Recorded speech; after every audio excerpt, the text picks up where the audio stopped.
Smash cut! Maybe a chance that I could join the X-Men. You know I'd help your movie sell. Good to see you again. Thought Anna packed it in. Please let us be, there's just no chance in hell. Rogue! So, how about a little skin-on-skin contact? Y'all thought this was a bright idea? He doesn't even have an X-Men uniform. Beast, so meta! So, Belle's still giving you blue everything? Look alive, X-Men! Logan, if you wanted someone to impale you... Get out of my way! Would you believe we'd get cool matching earrings? We'd do some fastballs, that'd be swell. Scratch my beast, I'll scratch yours. My stars and garters, you've got sores. Oh, please won't you just let us be? We're begging you, wait, let us be. There's absolutely just no chance in hell. You suck. So this art form I've devoted my life to is being used as a scapegoat for people to get votes. This is what they always do. They just take some random cause that they know people will vote for based on nothing, but there's no way to combat it because you can't even come at it with data because this isn't a group of people who care about data. Last night I was in my tub at the Hilton, a standard room, thank you, very modest, and I was looking for information on whether or not drag queens have ever been, stats on drag queens being pedophiles. 0. There's no drag queens being arrested for sexual assault of children. That doesn't happen. Do you know where that happens? At church. Okay? That's where. This whole country mollycoddles Christians, and I'm tired of it. Tired of it. Anyway, you're passionate about that. I'm very passionate about it. Do we have separation of church and state or not? Because if you can be a religious figurehead and just make your religion the law, then we don't. We don't. It's so crazy. You never find drag queens trying to restrict other people. Ever. Ever. Ever. You just want to live. Leftist ass like corn on the cob. I'm ready. I will eat your ass. I will eat your leftist ass like corn on the cob. I'm ready. I will eat you. I will eat your ass. My children aren't going hungry. I'll do it. I'll drink your blood. And I'm starting to think about having to eat my neighbors. You think I like size it up? I'm gonna haul him up back chain. Chop his ass up, size it up. I'm gonna haul him up back chain. Chop, chop, chop, chop. I will eat your leftist ass like corn on the cob. I'm ready. I will eat your ass. I will eat your leftist ass like corn on the cob. I'm ready. I will eat you. I will eat your ass. I'll barbecue your ass flat. I will cook your ass up so fast, and I'll tell them, "Oh, I killed a cow out back, baby." You think Christ would eat somebody? He would never do that. I will. I'm ready to hang them up, gut them and skin them and chop them up. You know what? I'm ready. I will eat your leftist ass like corn on the cob. I'm ready. I will eat your ass. I will eat your leftist ass like corn on the cob. I'm ready. I will eat you. I will eat your ass. I will eat your leftist ass like corn on the cob. I'm ready. I will eat your ass. I will eat your leftist ass like corn on the cob. I'm ready. I will eat you. I will eat your ass. And that's why I want the globalists to know. I will eat your ass first.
And it arrived 5 minutes before the stream started.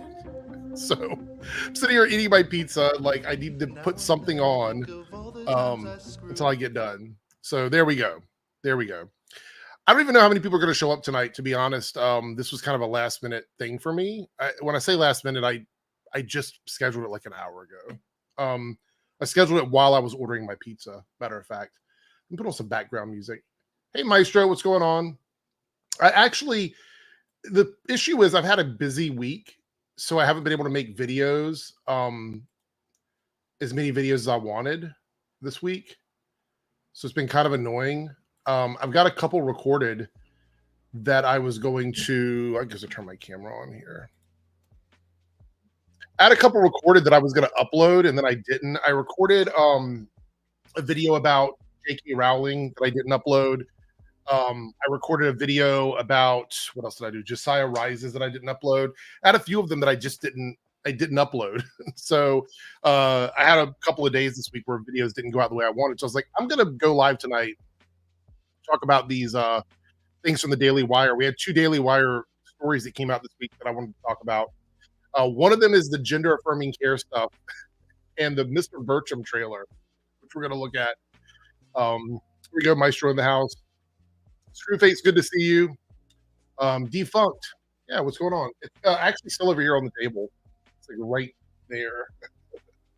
It was good, but I was trying to eat it as quickly as possible. I get a lot of backlash when I eat on stream, even though I don't care. But I didn't want to eat on stream because I knew people would be like, "Oh, why are you eating on stream?" I can't hear the music. Is it? There it goes. All right. Anyway, so yeah, we have a few things to go over today. We might have some guests stop, and we'll see if anybody comes in that wants to join in on the stream. I didn't really ask anybody to join me tonight, so we'll see. Let's look at this Mr. Birchum trailer. Now, I want to preface this by saying that Daily Wire has just been putting out some really, really bad content, derivative content. And here it goes. I'm going to have this up. It's not community noted. That's weird. Let's see. Share screen. I'm gonna put this over here. So, well, I wouldn't say more so than usual, but their content has been really derivative. Like I did my trailer reaction for that Lady Ballers movie, which was basically just a really poorly executed ripoff of all of the early 2000s films. And a lot of people didn't really talk about it much after it came out. It kind of just faded, to be completely honest. Just kind of faded. Oh, thank you, Defunct. Appreciate it. So nobody's really talking about that anymore. But Byron, hey, what's up? And we know they're doing that Snow White thing. The derivative Snow White movie they're trying to pair against Disney, which I think they postponed that so it comes out the same time the Disney movie does. So it's very clear they're doing it out of spite. And this is Mr. Birchum. Now, this cartoon was announced a while ago. I remember seeing a teaser for this a while ago, but this is the first full trailer. And so here. So yeah, let's read this tweet here. So this is Jeremy Boring from Daily Wire. It says, for decades, no network would touch Adam Carolla's animated sitcom, Mr. Birchum, for fear of offending the wrong people. So that tells me that this trailer is going to showcase a bunch of comedy that I would not normally see in adult animation. That's what I'm expecting to see in this trailer. Because it says that for decades, no network would touch this for fear of offending the wrong people. Which, by the way, I would say that, stuff like Family Guy, South Park, they do a good job of offending people. So I don't really know how bad this cartoon could be. I mean, I'm assuming the trailer is going to show it because it's like a uncensored thing. Daily Wire Plus is uncensored. So this trailer should be pretty balls to the wall. Fortunately, we love offending the wrong people. So on 5/12, May the 12th, so a couple of days from now, Daily Wire Plus is bringing him back. Bringing him back? I'm confused about that. Bringing Mr. Birchum back? Was this a series on another channel before?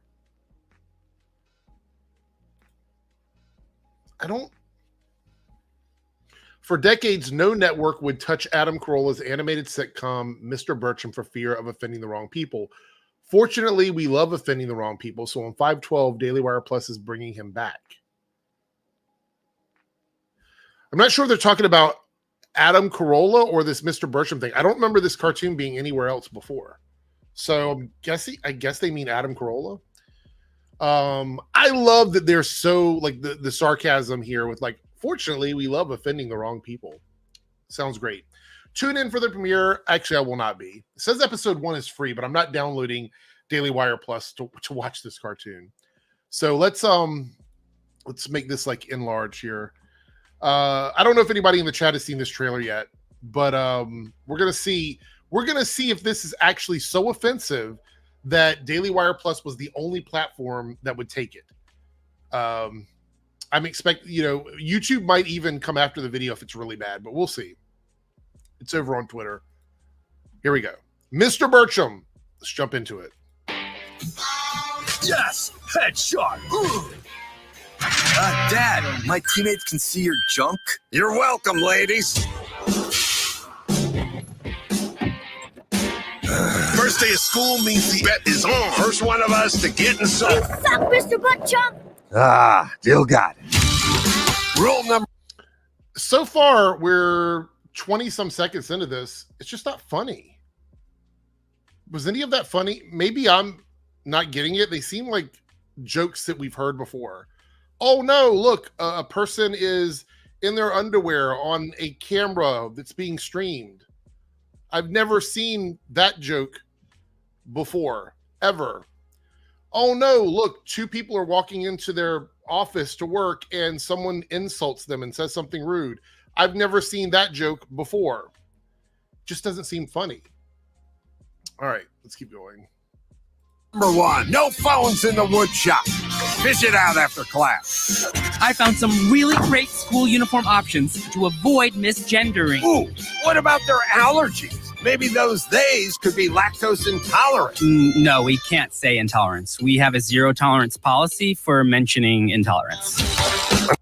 Okay, that was an actual joke. So they do have some jokes in here. That was an actual joke.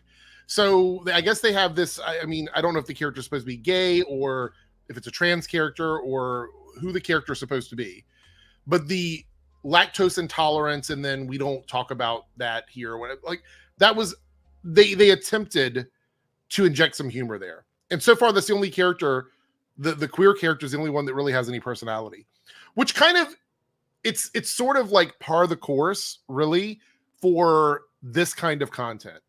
Is the people that make this try so hard to not be progressive or leftist or liberal or whatever. They look at these creative things and they're like, we don't want to be those things, so we're going to try our best to be something completely different. And by doing that, they literally suck all of the personality and the fun and everything out of it. So I'm not totally shocked.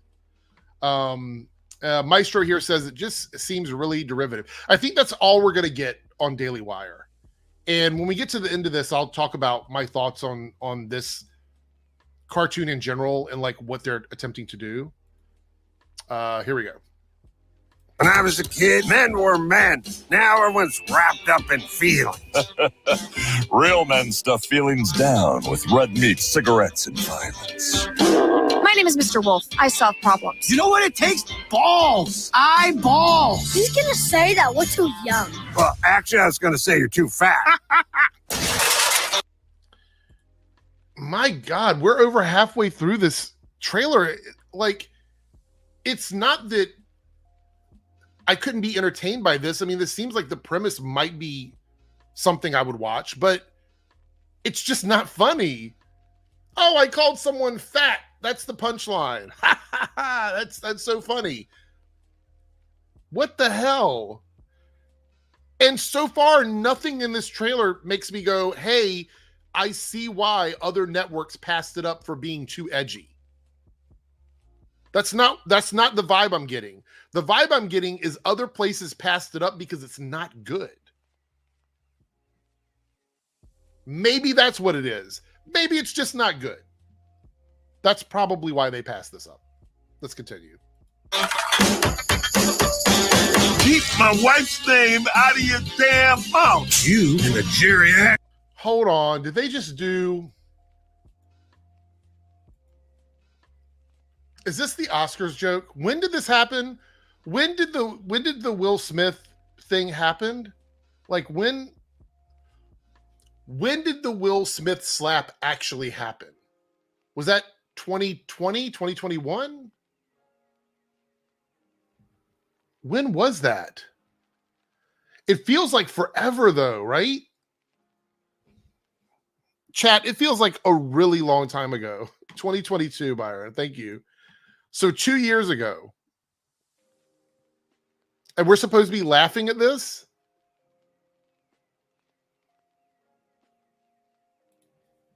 All right. Mouth. You and the geriatric Girl Scouts will be passed out in an hour. Pass Mommy the wine. The bottle. Don't make this a prison hug. Richard Birchum. Birchum? Birchum. Mr. Birchum. Hey, Birchum. Birchum. Birchum. Birchum! Watch Mr. Birchum, an all-new animated series from Daily Wire Plus. Let the record show I'm a dick. Premieres May 12th. Wow. All right, let's talk about this. That was boring. It wasn't very funny. The jokes were either derivative or old or both. Nothing in that seems super offensive to me. Yeah, how far behind is Daily Wire in terms of jokes? Apparently a couple of years, maybe even more. I don't understand why other networks would pass this up for being too offensive. I was not offended by anything in this trailer. Actually, the most offensive part of this trailer is the fact that it wasn't funny. That's the most offensive part. So let me kind of put this in perspective. The market they're trying to achieve with this cartoon is adult animation, anti-wokeness, offending people, and attaching a bunch of names to it. I think in this trailer they showed like the actual names of the people who are going to be in it. Where is it at? Right around...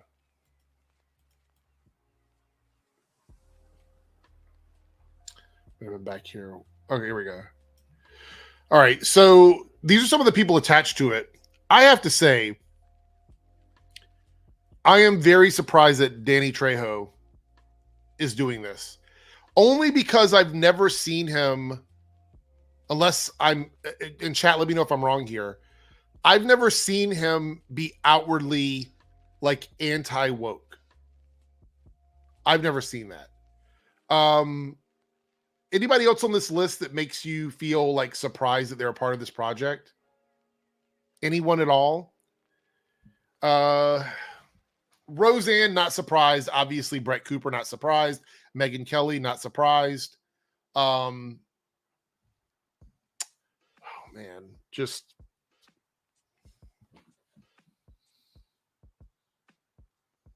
yeah. How did they convince Danny Trejo for this garbage? I don't know.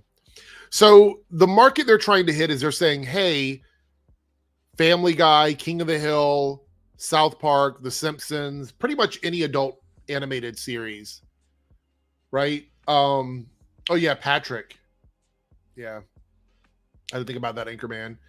If you like that kind of comedy and you're tired of them being censored, even though I don't think South Park has been censored, but if you like that kind of comedy and you're tired of them being censored, come over here and watch this show.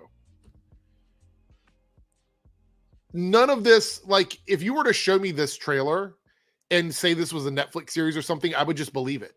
I'd be like, okay, yeah. Because there's nothing so offensive in this trailer that I would just assume that it was on some exclusive right-wing anti-woke website. Like, I wouldn't assume that from watching this trailer. Nothing in this felt like it pushed things too far, which is the selling point of the cartoon. That is the point of the cartoon. So if the point of your cartoon is to bring in people that don't want censorship, that want those extremes, that want the offensive stuff, you need to include some of that in the trailer. You need to put that in the trailer so that people will recognize that, hey, this is the kind of stuff I want. I'm going to go pay for this service. Nothing in this trailer would have made me want to sign up for Daily Wire Plus just to see Mr. Birchum. Now, Philip here says, I'm convinced some of the cast members are just needing a paycheck to keep up with their bills. I have a theory about that. My theory is that the episodes were written a couple years ago, that maybe Adam Carolla got some of his friends on board with this cartoon, and maybe they weren't aware that it was going to be on Daily Wire. I'm not trying to shill for them. I just want to give them the benefit of the doubt that maybe they just weren't aware that this was going to be a Daily Wire show. Maybe they thought it was going to be something on another streaming service. Maybe, possibly. I think my cat just locked himself in the bathroom. And that's going to be a mess. So give me a couple seconds. I will be right back. Sorry. My apologies.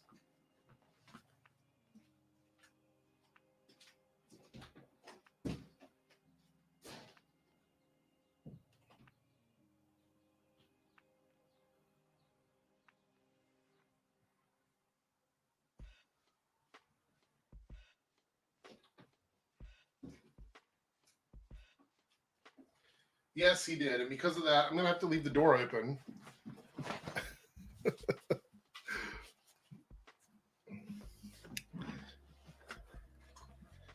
Otherwise, he'll keep doing it. All right. Anyway, I am not convinced that Mr. Birchum is going to be a hit or anything like that. I think it's a very boring trailer. I don't think it adds anything of value to the conversation. I'm not into censorship, so I don't see any reason why the cartoon shouldn't exist. Like, it doesn't seem egregious to me. Maybe I'm wrong. Maybe it is absolutely awful. People tried to cancel everybody. I don't know. I have no clue. Anyway, not interested in Mr. Birchum at all. At all. All right, so let's see here. This is off top. Well, it's not really off topic. I'm kind of going with the flow. I saw on the initiative stream about adult babies and identifying as animals. How do you feel about that? Sorry if I ask. Do you mean people asking us about it, or the concept of like adult babies and animals? Like, are you asking how I feel about them talking about it to us on stream, or just the concept of it in general? There's some other stuff I want to talk about here. Some Daily Wire's got some gender affirming care pills or something. Let's look into that. All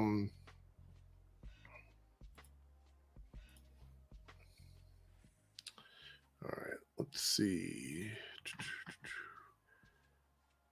So, just ask about it in general. I don't really know anybody who does.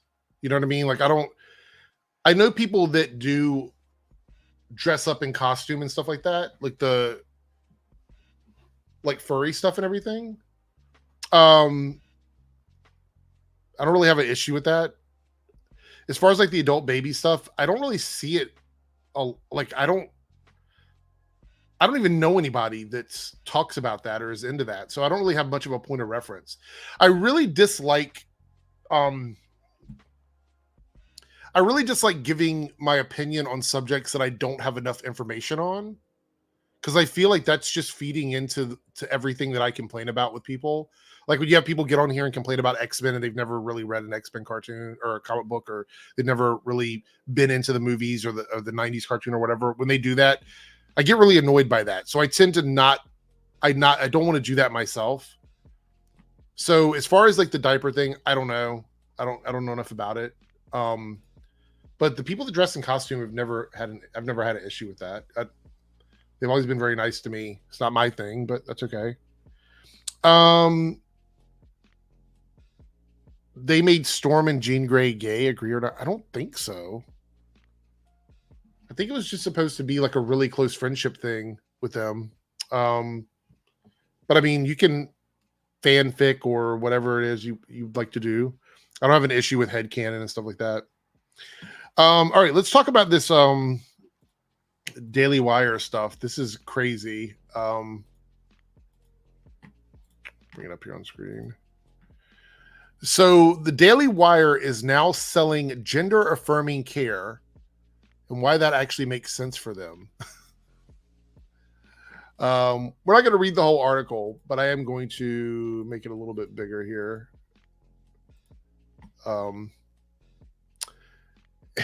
Here we go. The Daily Wire is now selling pills to make you a man. How is that not gender affirming care? This is from actually yesterday. The Daily Wire is one of the most anti-LGBTQ plus media outlets online, which means that it's oddly appropriate that they're selling gender affirming care products for cisgender, heterosexual men only, of course. Of course. Of course. I mean, the thing is, they would like to have everything available for them, even when it's not approved by any sort of medical association or anything like that. They want all of that available to them because they want the ability to make the choice for that. I can guarantee they'd probably be okay with giving this to their children. They probably would have no problem with that because they just want their young boys to be men. So they have no issue with that. But they want to take those options away from families and doctors and therapists and people that may actually have the ability to look up approved medications and say, hey, this might work for you. But they'll take that away, but they don't want people to take away their opportunity to sell non-approved pills and things like that on their websites. Wild. This is the far-right platform that features Ben Shapiro, Matt Walsh, Michael Knowles, and now until recently, Candace Owens. She's out. All commentators with long histories of extreme and even violent rhetoric about trans people, announced this month they will sell supplements under the brand name Responsible Man. Now, supplements are things you can find in like over the counter. Like you can go into, depending on where you are in the world, you can go into like a 7-Eleven or somewhere like that, and you get supplements because supplements are herbal in nature, usually. Thanks for knocking my camera over. Do not require any sort of approval from the FDA or anything like that. And so they can get away. My cat is knocking over everything today. They can get away with selling that kind of stuff because they don't need approval for it. So I'm not totally shocked about it. The woke left loves to celebrate when it sees men fail, the Responsible Man announcement says. With so much wokeness causing chaos and uncertainty, it's crucial that you take charge of your mind and body. So problem-centric selling. This is my issue with like the vast majority of the channels here on YouTube is they are creating a problem and then selling you the solution. They're saying that this absurd thing is actually happening, that men are being erased or et cetera, et cetera, et cetera. They'll say all of this with the hopes to sell you something. Because they're not actually fighting back against anything. They've created this culture war in their heads, and they're like, we're fighting back against this. And you can make a difference by buying the stuff that we're selling you, even though I can almost guarantee none of that money is getting funneled back into any programs that really matter. It's going into pockets of people associated with Daily Wire.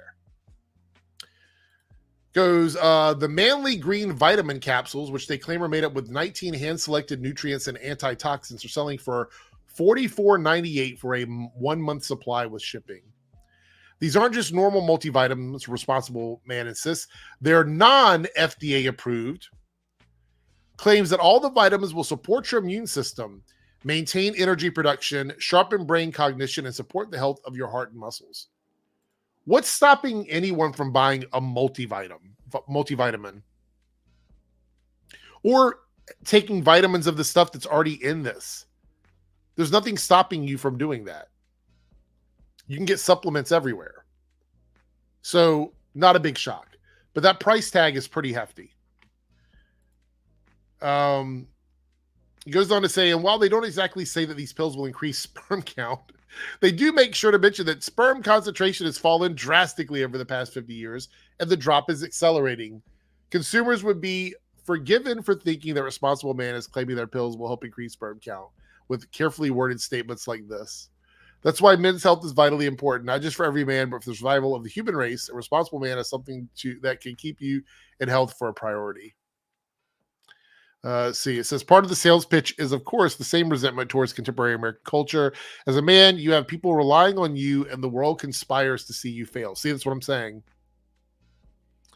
And the world does not want men as a gender to fail if they're not doing anything antisocial in the name of gender. Jesus, man. What the fuck? What the fuck? I have lost sympathy for the people that buy into this because they just want to part with their money. I truly believe the people that are buying this just like to spend their money on anything and everything. Anything and everything. How would they handle in situations if someone has a overdose with those pills? I don't know. There's probably some sort of like disclaimer on it. Okay, so here goes. Another major idea underlying the ad copy is one of the gender affirming for cisgender men. A men's vitamin and supplement brand that isn't just for gym bros, but for every man on a journey to be his best. As a husband, as a father, and as a citizen. Responsible Man site reads, that's a lot of masculine archetypes for one sentence.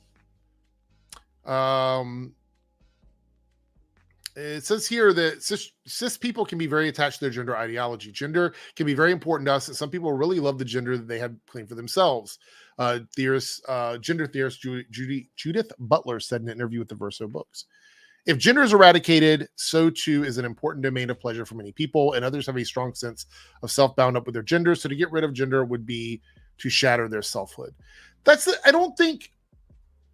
think people take things so literally.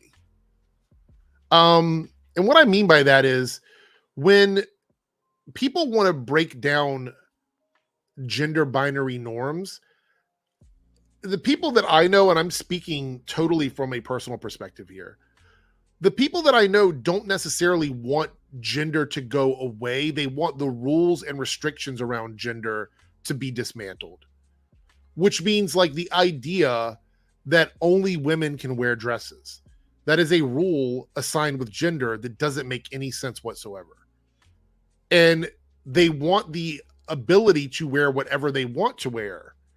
And then, because I believe, I guess it is kind of a pun, but we're in a transitionary period in society where I think we're still trying to figure out sort of what gender identity is. I don't think we quite understand because it is a concept that was created for us. We did not have any say-so in that. We exist in a world where these roles, these binaries were made without any, we had no input on it. And I think a lot of people are tired of that. They're tired of the traditional gender roles, and they just want the ability to live their lives the way they want without having to conform to these identities that they never chose for themselves. And I can appreciate that.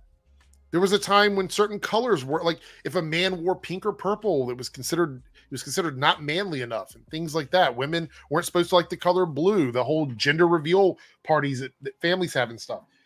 It really is sort of this idea that gender is, again, a concept that was created by people. So therefore we can change that. We have the ability to change that. It's not written in stone. There's no rules about that make any sense whatsoever. And then goes on to say here, I think we have to accept a wide variety of positions on gender. Some want to be gender free, but others want to be free really to be a gender, and that is crucial who they are. And I don't think there's an issue with that. I don't have a problem with that whatsoever. Gender dysphoria is associated with transgender people, but the feeling that one's body doesn't fit one's idea of what gender should look like can also be distressing for cisgender people. Yes, absolutely. So just a very simple, let me just throw out a simple scenario.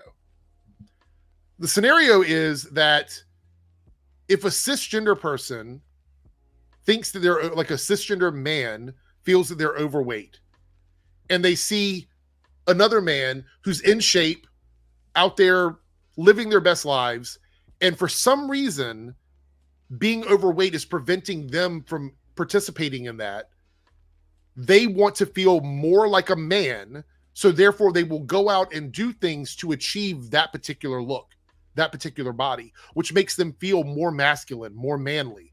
That is gender affirming care for dysphoria. It's like self-medicating for dysphoria. It is something that society has sort of established as a way for someone to go from feeling like they're not a man or a woman enough and aspiring to be that.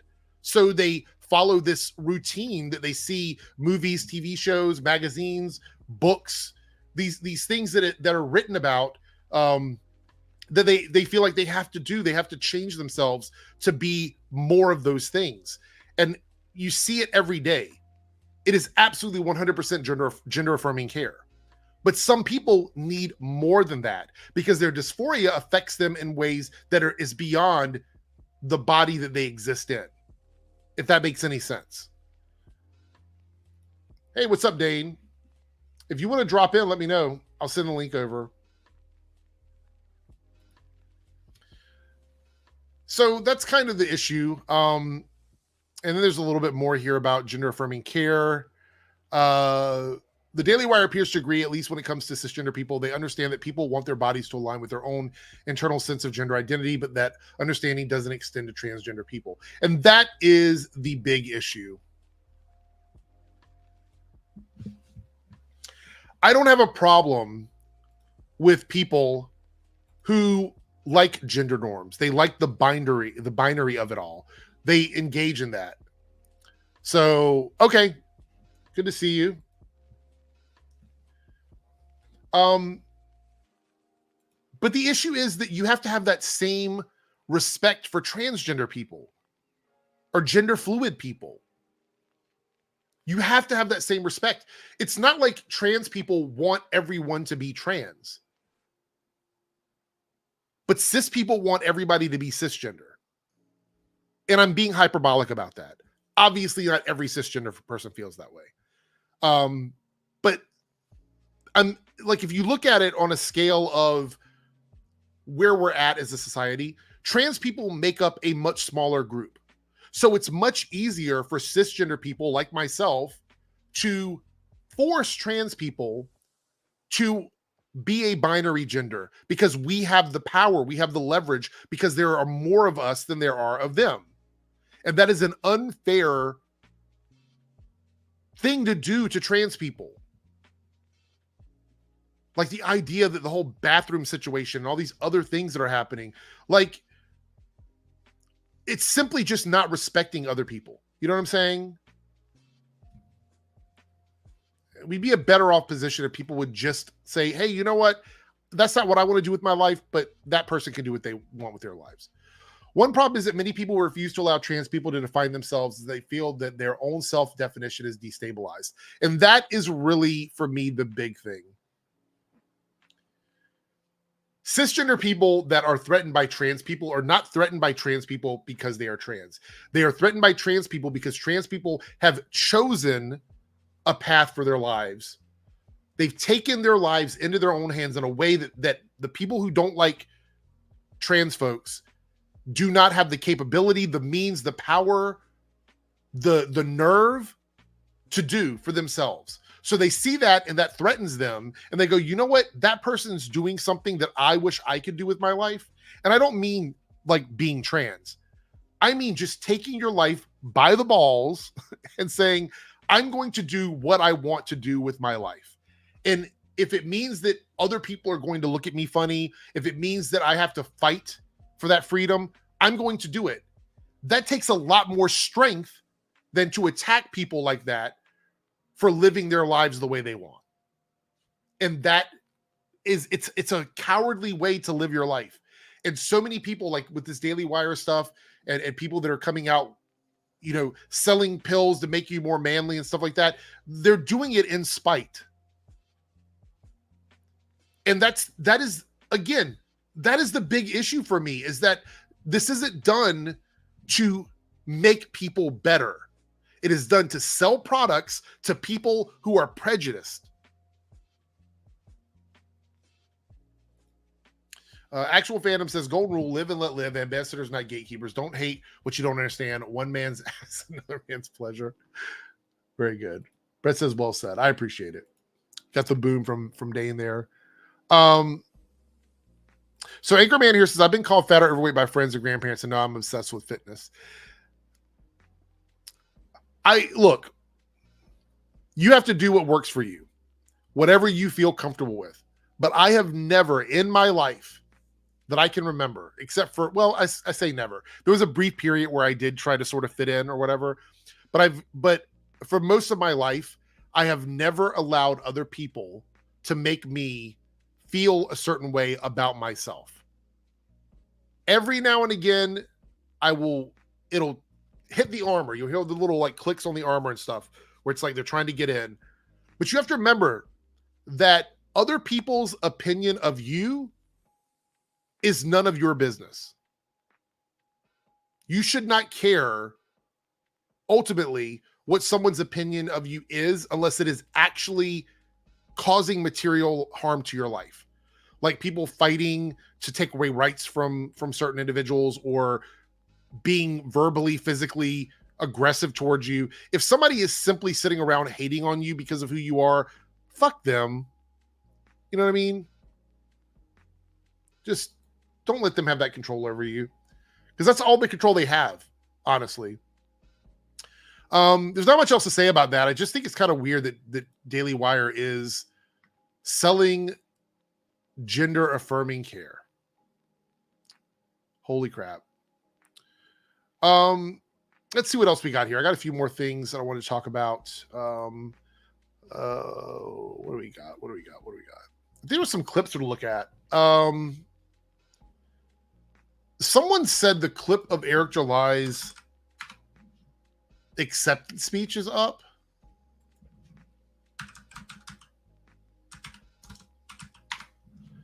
Is that true?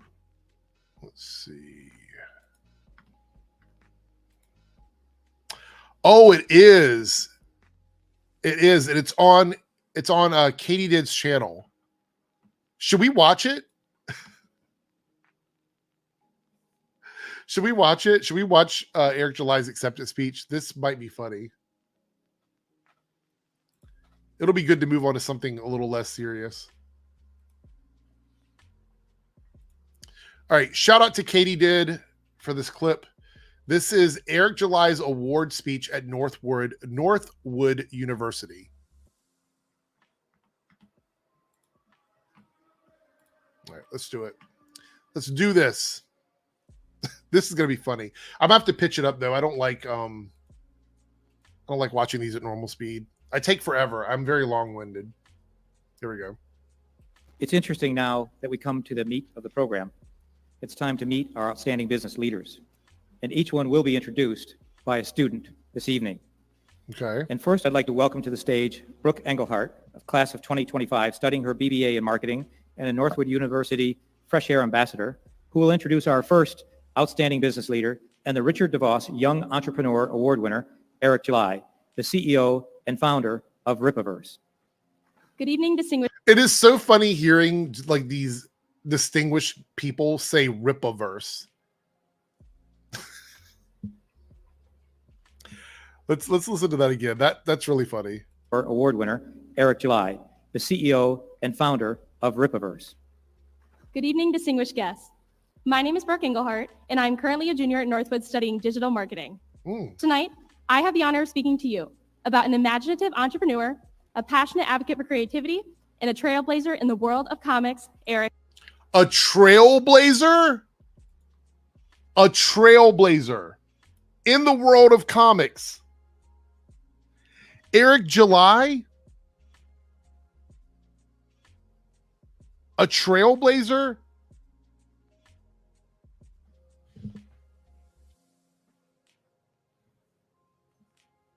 This Northwood University is the same place that posted on their Instagram that Eric July had the most successful crowdfunded comic of all time, even though Eric has gone to great lengths to remind people that his comic books were not crowdfunded. I wonder if that is still up. Let me see if that's still up. I was shocked when I saw that. They might have deleted. They were getting a lot of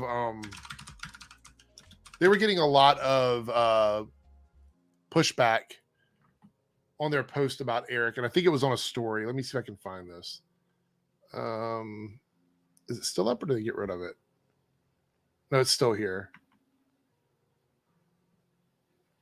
Is it the right one? No, it's the wrong one. I think they got rid of it. No, they didn't. It's still here. Okay, so hold on. Let's remove this.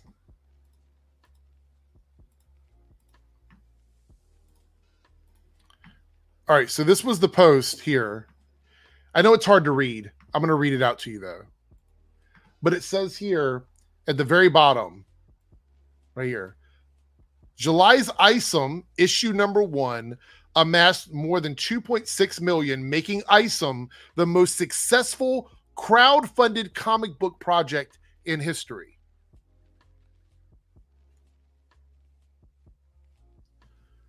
So part of the reason I guess he was given this award is because of that, because it's listed here in their little post about him.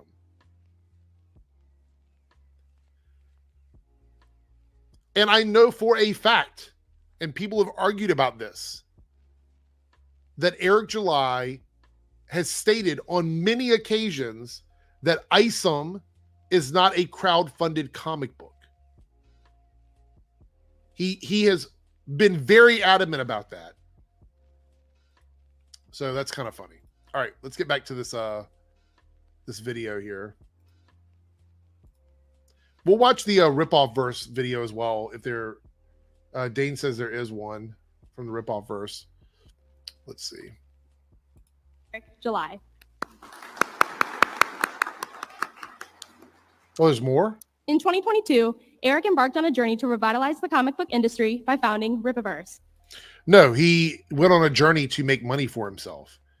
The comic book industry did not need Eric July to revitalize it. That's, again, his whole stick, his spiel is that the comic book industry is dying, except for like this one and this one and this one. But yeah, it's all dying, and I'm trying to make a difference. No, you're trying to sell comic books. One book a year. Yeah, one book a year isn't enough to revitalize the comic book industry. He's not putting anything back into the comic book industry. A comic book company dedicated to recapturing the essence of the golden age of comics. With a passion. What's the golden age of comics? When the comic book industry went bust in the 90s?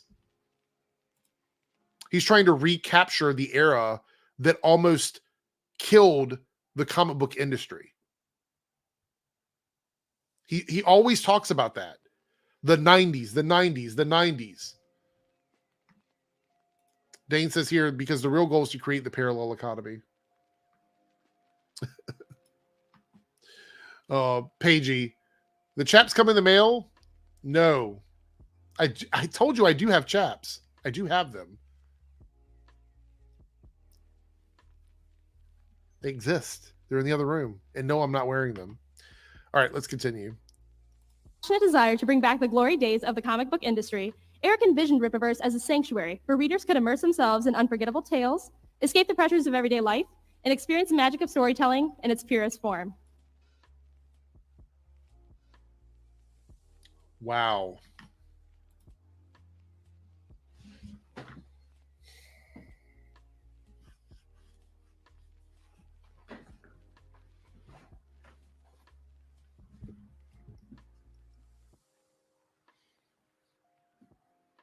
I'm speechless. I don't even know what to say about that.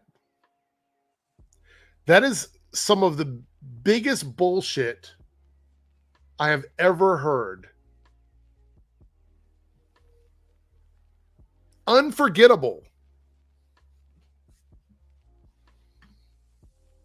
A sanctuary. This is the same man that gets on camera with his lolcow co-host each week and attacks people. He attacks women, attacks people with disabilities, attacks queer people, attacks diversity. He does that every single week. But somehow the Rippaverse is supposed to be a sanctuary.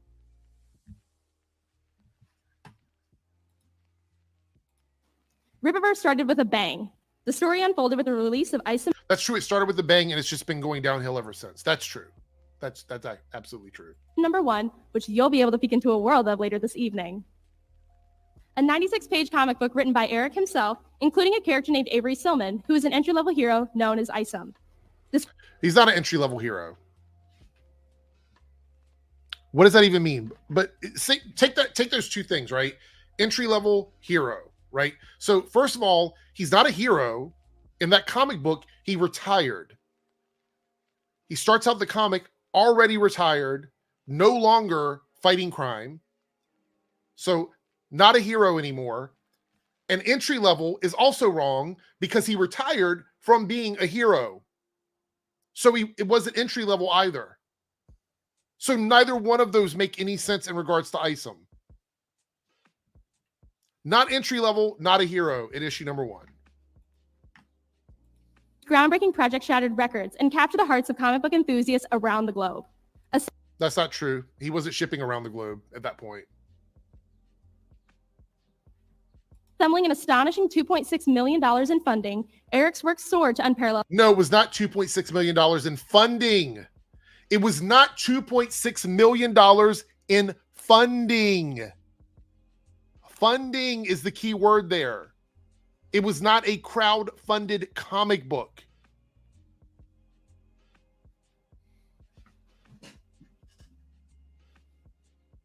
And Eric is sitting right behind her when she says that. This comic book was not funded by $2.6 million. The comic books and the merchandise was purchased for $2.6 million. Funding was never in the conversation at all.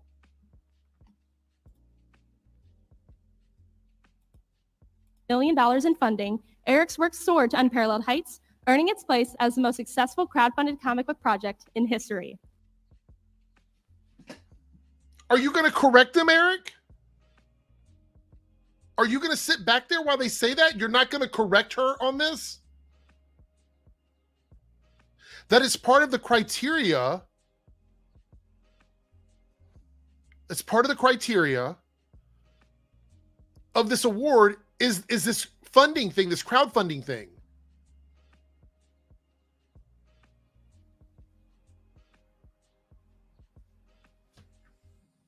He's sitting back there while she's saying that. If I were to get on camera and be like, oh, Isom was crowdfunded, you know what Eric would say? It wasn't fucking crowdfunded. It wasn't, I put up all the money myself. He says it on multiple streams as the businessman that he is on his videos. I paid for all of it myself. I put, $300,000 into my business. It was not crowdfunded.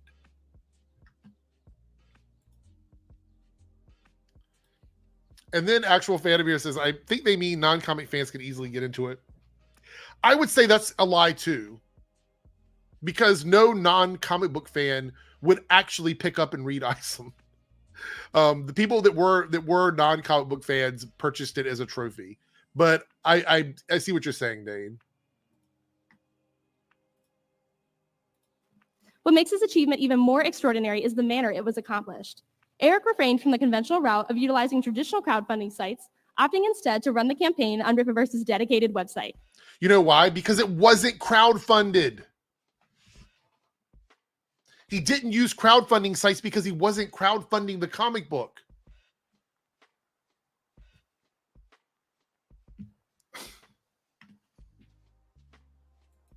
This bold decision not only showcased Eric's entrepreneurial awareness, but also demonstrated his unwavering commitment to maintaining creative control and fostering direct connections with his audience. No, it has to do with the fact that PayPal, one of the outlets that he tried to use, held him to the TOS of PayPal. He got really frustrated with it. So he decided at that point that he was just going to do everything himself. I remember that very vividly, that he argued about PayPal and they were holding onto his money and all that other shit. It was a big deal. So he was forced, I think financially, to do it a different way. By the campaign's conclusion, Eric had surpassed all expectations, raising an astounding $3.7 million. This accomplishment stands as a testament to Eric's... He didn't raise that money. It wasn't crowdfunding. Fuck. This accomplishment stands as a testament to Eric's unique dedication, his down-to-earth leadership style, and his ability to inspire...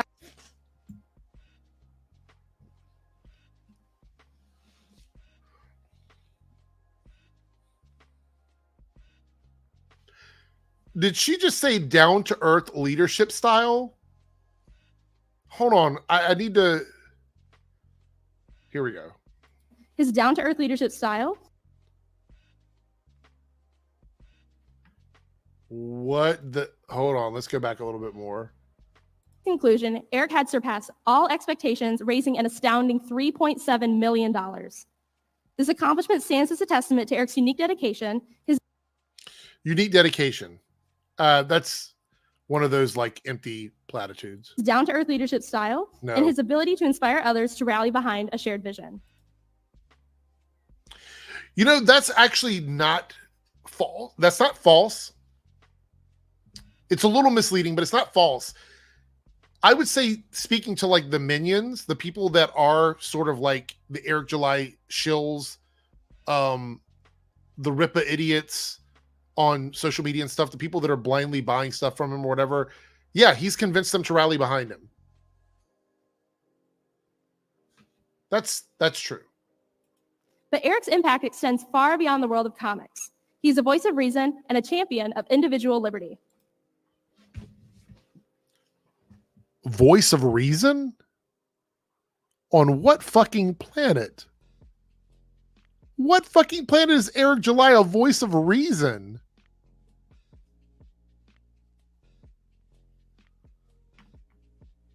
Hold the fuck up. We got to go back. Shared vision. But Eric's impact extends far beyond the world of comics. He's a voice of reason and a champion of individual liberty.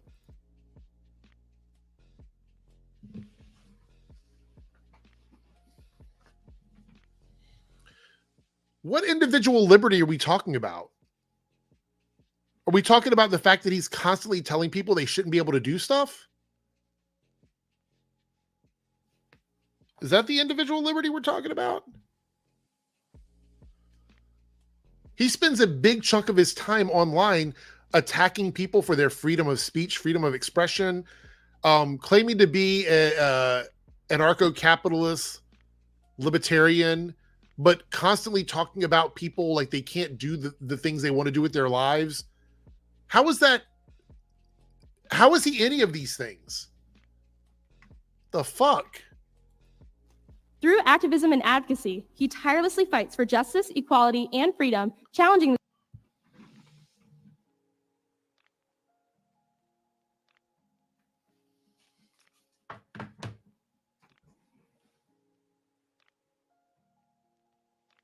equality. Eric July fights for equality.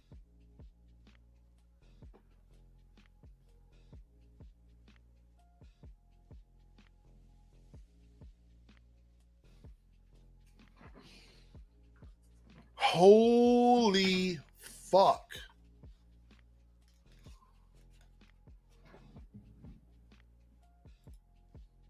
tirelessly fights for justice, equality, and freedom, challenging the status quo and empowering others to stand up for what they believe in.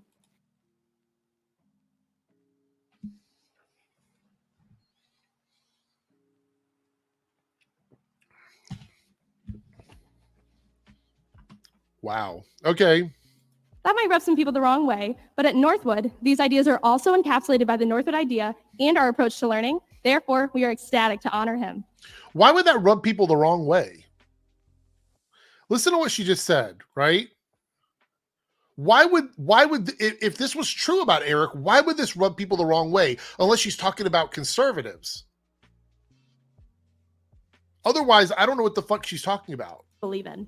That might rub some people the wrong way, but at Northwood, these ideas are also encapsulated by the Northwood idea and our approach to learning. Therefore, we are ecstatic to honor him. In Eric, we find not only an inspirational business leader, but also a compassionate trailblazer, a creative genius, and truly inventive.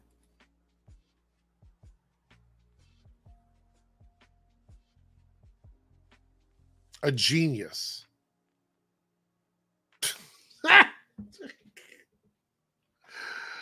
All right, sis, whatever. His journey serves as a reminder that with passion, perseverance, and unwavering determination, anything is possible. And, 500 and some thousand subscribers on YouTube built by making anti-woke content over the pandemic, aligning themselves with the right people who also do the same kind of content, means that you can sell merchandise to people that subscribe to your YouTube channel. Because trust and believe, Eric would have none of this stuff without his YouTube channel. And that's not saying that he did not work on his YouTube channel. That's not me saying that. I'm saying that the comic book stuff, everything else that comes along with this is simply selling merchandise to his existing comic book fan, or to the existing subscribers on his channel who are not comic book fans. And I'm excited to highlight someone that I found so inspiring to my educational process too. In a world often filled with division and discord, Eric's commitment to dialogue and understanding serves as a beacon of hope. He recognizes that true progress is achieved not through confrontation and conflict, but through empathy.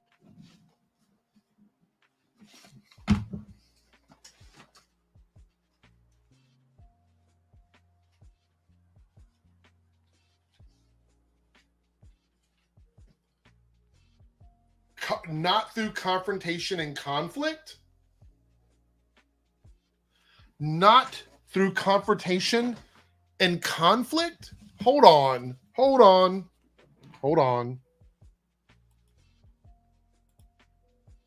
A world often filled with division and discord, Eric's commitment to dialogue and understanding serves as a beacon of hope.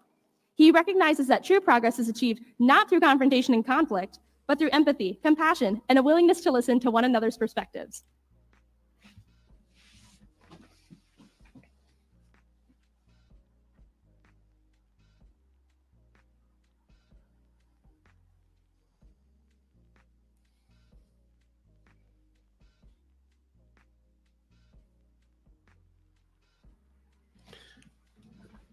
Does she even know Eric? Has she ever looked at his YouTube channel? Any of his videos?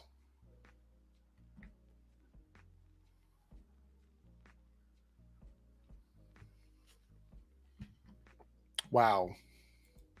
By fostering open and respectful conversations, Eric encourages us to find common ground, bridge our differences, and work together towards a brighter future for all. As we celebrate the remarkable achievement. Oh my God. What the fuck?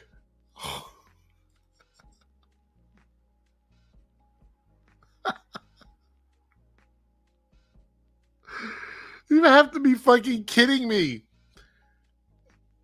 Hold on. Oh my God. And a willingness to listen to one another's perspectives. By fostering open and respectful conversations, Eric encourages us to find common ground, bridge our differences, and work together towards a brighter future for all. Is that what he did when he was monetizing his haters? Was that building that bridge? When he spent 2 or 3 years making videos where anytime somebody criticized him, he would monetize his haters? Is that the bridge you're talking about? It's becoming more and more obvious to me why he stopped making those kinds of videos. He probably knew in some capacity that this award thing was coming up, and he wanted to make sure that some of the stuff that he was doing on his channel was not being done anymore.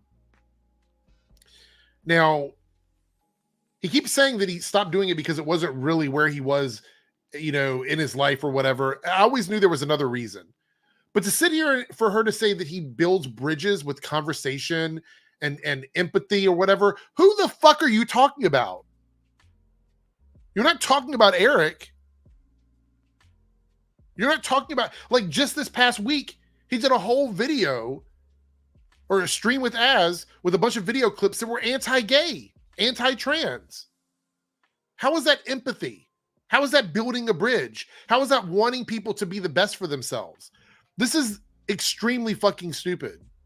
As we celebrate the remarkable achievements of Eric and Rippaverse, let us be inspired to pursue our own dreams, to break barriers, and to create a brighter future for generations to come. Please welcome me in recognizing the 2024 Richard DeVos Young Entrepreneur Award winner, Eric July. We haven't even gotten to Eric yet. That was fucking awful. That was fucking awful. Holy shit. It is weird. It is weird because I don't know who the fuck they're talking about. They're not talking about Eric.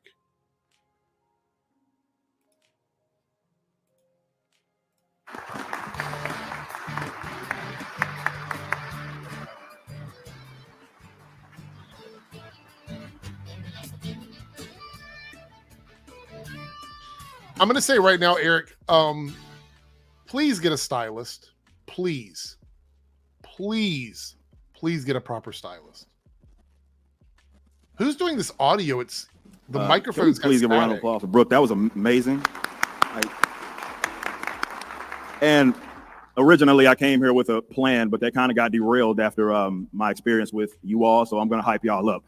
I usually do these sort of events and speak at colleges, and this hands down has been the best experience.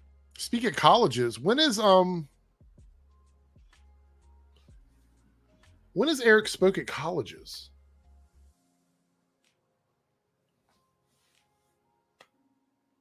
I'm trying to think, was there ever a video clip of him speaking at a college?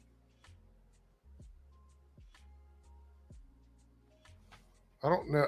I'm not saying he never has, but I don't remember that ever being anything we've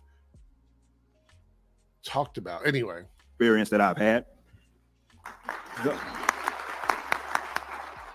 And of course, that's to be attributed to you guys' ethics. I love that you have a code of ethics. Fresh. You guys' ethics. You guys'. Okay. Share. And a lot of that are concepts that I, of course, believe in, and I try to instill in really everything it is that I do. So I am incredibly thankful for you guys to honor me with this. I've been able to meet all of these lovely people, and I met a lot of you guys last night at the 20 under 40. That's been amazing seeing these young people. I'm as inspired as I have ever been. But my introduction, ironically, to Northwood was my aunt. She's out of Dallas. She went to actual Northwood in Cedar Hill. And that was my first introduction. And then when we got, I'll be honest, the pre-speech here with her or whatever, was more entertaining than this. I don't know what this is all about. Anyway, let's continue. Contacted, and I heard that you guys wanted to honor me. I was like, oh, what did I do? Thought I was in trouble. But no, to be able to have no laughter a university where you guys are instilling these core concepts that a lot of young people need to, of course, adhere to is phenomenal. I pick it up with everybody that I've had a conversation with, whether they're a student now, whether they have been around the block. I'm so appreciative of that. And you guys have welcomed me as family. So I would love to do anything. I said this, I told you, if you guys want me back whenever, I will do it, hands down. Just say when. I'm so, again, incredibly appreciative. You know what's funny to me? Even though she was spitting a lot of cap, there's a lot of lies in her statements about Eric. Clearly she's done public speaking. She understands how to get up there and say what she has to say or whatever. Eric sort of is fumbling around a bit with this. And it doesn't seem like there's anything of any importance. I mean, I guess the most relatable thing is him talking about like how he was referred by a family member to the school. But what is he saying as a person receiving an award for business? What is he saying about business here that inspires anybody? Of you all, but of course we've all been talking about markets, entrepreneurship, and I love to talk you guys' ear off about that. But I'll just leave you guys with this: capitalism, as I define it, is the private ownership of goods and services and the free and voluntary exchange of those private goods and services. And oftentimes, unfortunately, because folks that maybe adhere to more socialistic lines of thinking, they have painted it to mean something that it is not. The way that I see it, the best way to honor your fellow man, to serve your fellow man, is to contribute to capitalism. the thing that I find the most fulfillment in everything it is that we have been able to accomplish, yes, $10 million nearly in 2 years is awesome. But the fact that we are able to give good paying jobs to awesome people that love what it is that they do is. You know what? He's not disputing the crowdfunding stuff. She talked quite extensively about the crowdfunding part. You know what I mean? Like, he sat back there while she was saying funding, raising, crowdfunding. He sat behind her while she was saying all that. And now he's standing up. He has the opportunity to refute that and say, you know, correction, it wasn't crowdfunded. As a business person, I saved up this money and then used it to start my business. Because that's what he did. It wasn't crowdfunded. I'm sorry it gets under my skin, but he made such a big deal about his comic book not being crowdfunded in the beginning that the fact that he's standing up here accepting an award while somebody who introduced him mentioned crowdfunding more than once and he has not corrected that is quite annoying. So incredibly important to me, and that can only be achieved through capitalism, through free enterprise, and all of these lovely things that you guys already adhere to. So if I can leave you with nothing else, of course, I'm very appreciative, but you guys already know through fresh air what it is that you should be out there doing, especially those young people that are out there. So keep doing you, keep being great, as I always say. And again, I'm so appreciative of you all. Thank you. Thank you, Brooke. And congratulations again, Eric. Wow. Okay, is there a rip-off version of that? I want to see if there is a rip-off version. Dane was saying there was.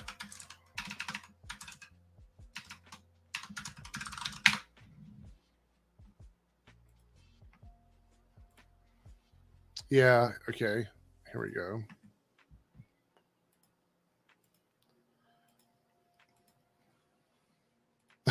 It's titled Dopey Buys a Trophy. All right, here we go. This is Ripoff Verse, everybody, if you want to go check out their channel. And with that, 2024 was my greatest year yet. So there's the story of how I became a billionaire, the CEO of the biggest tampon manufacturer in the world, and front cover of Men's Health magazine 31 times. Thank you. Thank you. Great. Really great. Thank you. Well, there you have it. An inspiring story from Mr. Winthump there. Thank you. Right. Well, let me introduce our next guest speaker, Mr. Derek July. Mr. July is simply a YouTuber who, oh, wait, what's, okay. Mr. July is a heroic comic book genius, a successful next-level businessman, a mind-blowingly talented musician, fastest runner in all of America. Oh, my God. And an inspiration to children all over the world. Y'all. Okay. Well, let's welcome to the stage Mr. Derek.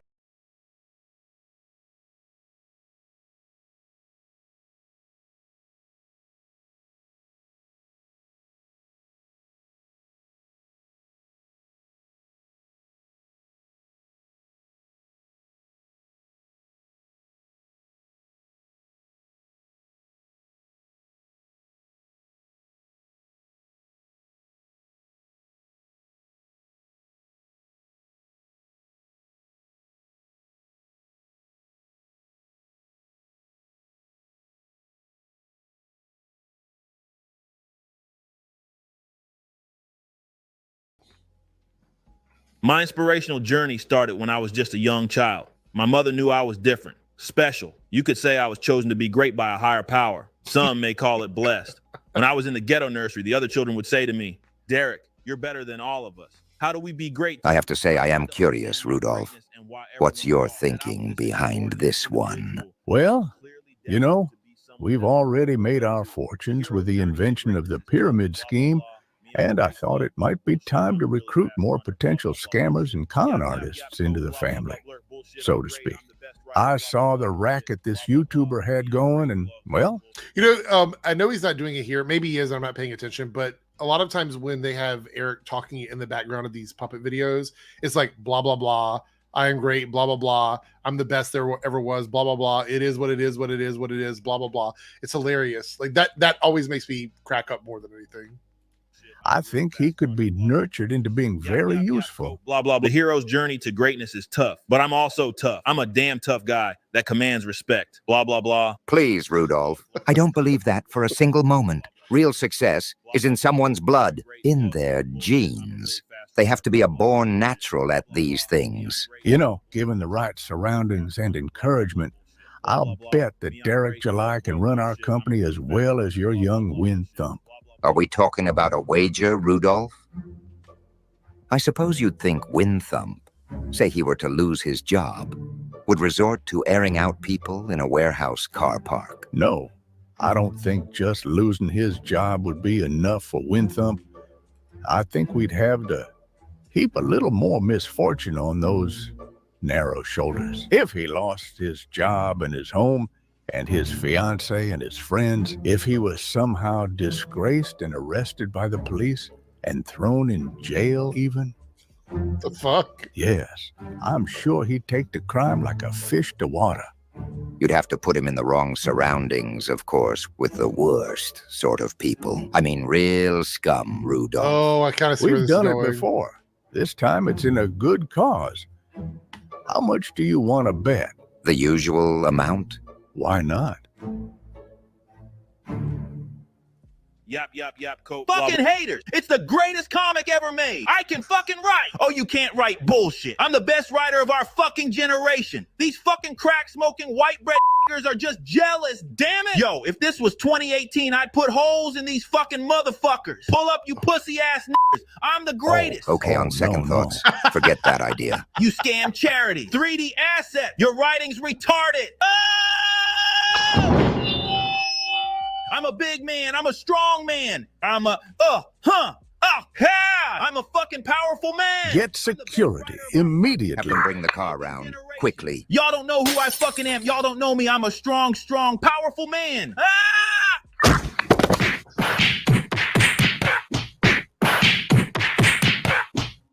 So today I'm proud to tell you that this year I had one of the greatest honors of my life. Due to my many talents and unsurpassed businessman skills, today I had the privilege of being nominated for the Scamway Young Snake Oil. All right, that's rip-off verse. They have a ton of videos over on their channel, puppet shows and stuff. Definitely go and check them out. All right, so let's see. There was some other stuff on here. Where's it at? Oh, Eric's going back to the music stuff. All right.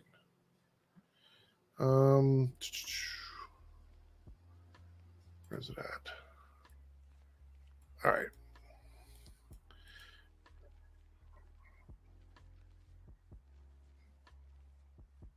Hold on one second, everybody. Trying to find a video clip here. I'm going to speed this up. Playback speed 1.25. Let's do this. Eric July can't take criticism. Yeah. Bob says I'm expecting some sick bars.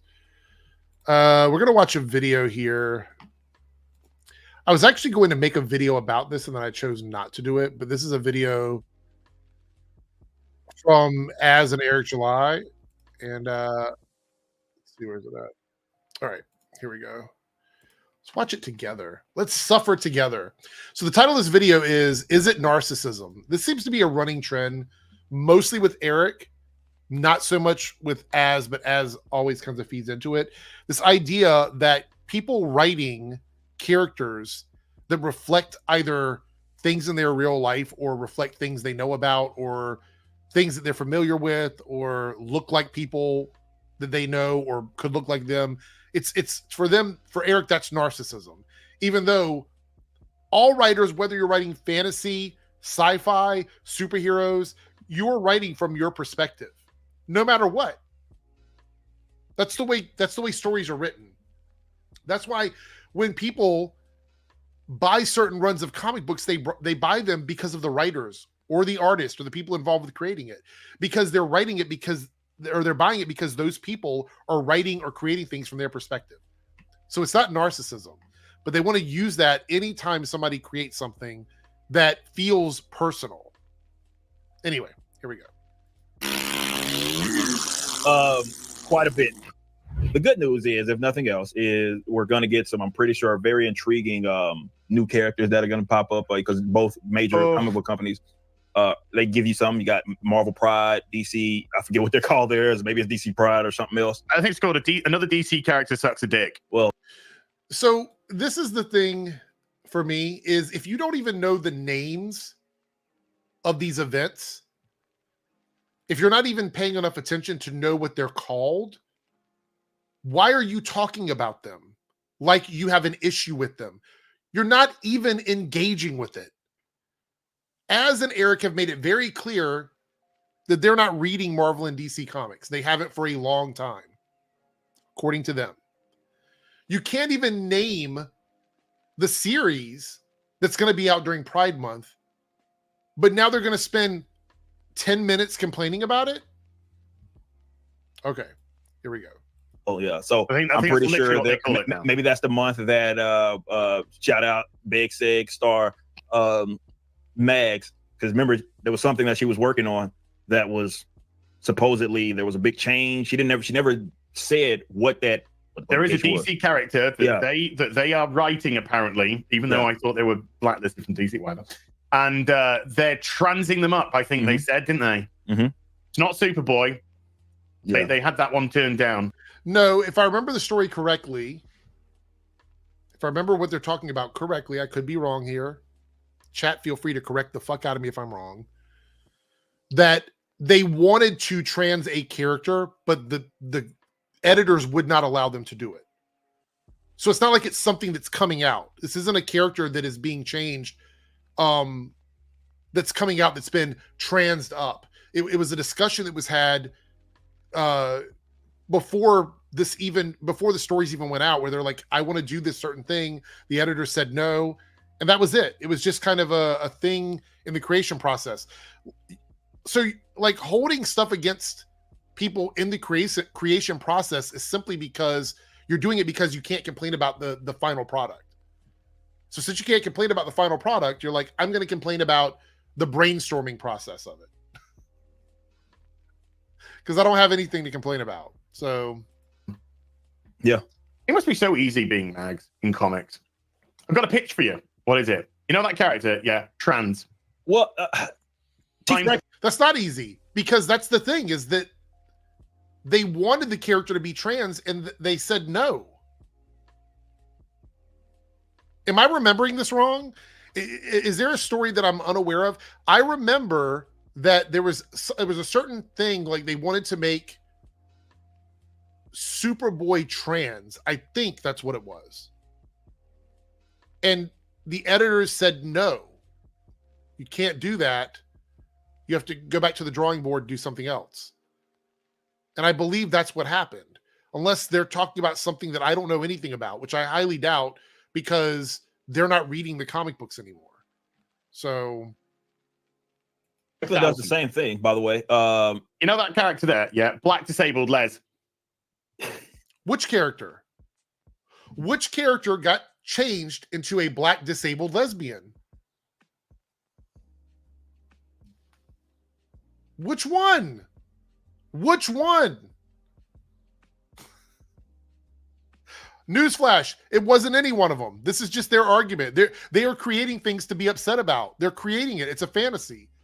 It didn't happen. Because T. Franklin, I'm gonna get this tweet not too long ago. I'd love to talk about T. Franklin. Milking old men again, is she? Don't know. Sorry, I get. Oh no, that is T. Franklin. Yeah, sorry, I get my prostitute horse mixed up with Kotaku and T. Well, whores and prostitutes are two different things. But Az wouldn't know about that because he's never having sex with anybody. So I guess he wouldn't understand the difference between a whore and a prostitute. So yeah, fine. So T. Franklin, I guess I don't know what show this was. Matter of fact, let me confirm really quick because she had something interesting to say, and it's simple, but this is what they said: make it hella gay, and I read that comic, right? So you that's and the nobody attitude. else. This is from April of this year. 409 views, 4 likes, no retweets. I mean, this seems real petty. This seems really, really, really petty. To who cares? So T. Franklin's like, make it hella gay, and I totally read that comic. That's just a statement of the kind of comic that T. Franklin would read. Is there any more context to this? Or is it just you're like, let me pick a tweet completely just unconnected to anything, and now I'm going to use it to talk negatively about Pride Month in my video? Okay. Yeah. Well, holy shit. That's got a stonking 4 likes on it. And you're talking about it. I'm gonna do a post live. I'm just gonna go ball sack. That's my tweet. Let's see how long it takes for that to get past 4 likes. Literally a ball sack post. But low cow. If you for you guys that may just not be in the loop on T and some of the things that she's said in the past, you know, might not be in the loop. This coming from 2 guys who don't read comic books anymore. You may not be in the loop. We haven't read comics in 4 years, but you may not be in the loop. All right. Pretty much, she takes a lot of pride, I guess, for lack of a better term, in making characters like gay and all that, and some of the more raunchier stuff that she's done in the comics, like the 3-way kiss that we've talked about between Poison Ivy, Harley Quinn, and I don't think Selena was. I think Selena was in the. She was in the background. Yeah, she was in the background, but it wasn't Selena. I don't know who she was thinking about it. Yeah, she was. It almost became a 4-way. Yeah, there, and took pride in it. Hey, I did the first. That's what she said. Lesbian 3-way kiss, and kind of like why that would be something to brag about. I don't know. Well, it's just a statement of fact. It's like when your friend Gary goes, Miles Morales is Miles Morales. His argument is that's true. It's a statement of fact. I'm saying it because it's a statement of fact, right? That's his argument. So if T. Franklin goes, I was the person that wrote the first 3-way lesbian kiss in comic books, is it bragging or is it just a fact? Which one is it? It happened. It's true. Are they lying? No. Okay, cool. But yeah, that look, the general point I'm making is that's the overall attitude of, I think, the modern creative, using that term. So he's going to say, oh, this one example is the attitude of all of these people, all of them, everybody. T. Franklin's attitude about this one thing in comic books, it's everyone in this space, they feel this way. But I get attacked quite often for blanketing statements about people. I get attacked for that. I get held to task for that. I get people in my comments, oh, you're being sort of hyperbolic. You're just saying stuff about everybody without any proof or whatever. But here we have Eric, who is saying this one statement by T. Franklin represents all modern writers in comic books, but no pushback on that. Nobody that watches him will go, that's a little hyperbolic. You probably shouldn't say that. It's a little incendiary. You probably shouldn't say that. No, they'll never hold him accountable for that. They certainly won't hold as accountable for it. Term very loosely. Yeah, so this is our beloved Sun Spider. Yeah. They then swung with their legs. They landed. How? Don't know, because they're not totally paraplegic. Like, I know you guys watch our videos. You've heard us talk about this. I've talked about it here. I've talked about it on other streams. I've talked about it on Frog Tony's stream. This character is not completely unable to use their legs. They use a wheelchair and crutches to assist them. But even so, part of their power set is elasticity. That's part of their powers. Don't have the use of their legs, so I do. imagine pie-faced on a rooftop, unstrapped the wheelchair from their back, got dressed in their pride flag to turn up to a party and milk some old dudes for money because they're also a sex worker. This character is not. This is why we can't even have fun with these guys. We can't have fun with them because they're not even making jokes about real things. He's just making stuff up. He's making things up to get people mad. It's just an outright lie. So, you know, because to fully represent T. Franklin. Because it's just T. Franklin. It is not. That is another lie. This character was not created by T. Franklin. Both of you keep pushing this. This was a character that was submitted in a fan contest by someone else who actually does resemble the character here on screen. T. Franklin was chosen to write the character because of T. Franklin's experiences with disabilities, with struggles as being a person who deals with issues with wheelchairs and things like that. That's why T. Franklin was selected to write the comic book. It's not some self-insert. T. Franklin did not create this character. That's I want those 1960s comics back, you know, that were fucking stupid. Also, you want stupid comic back, but you just complained about how stupid this comic book is.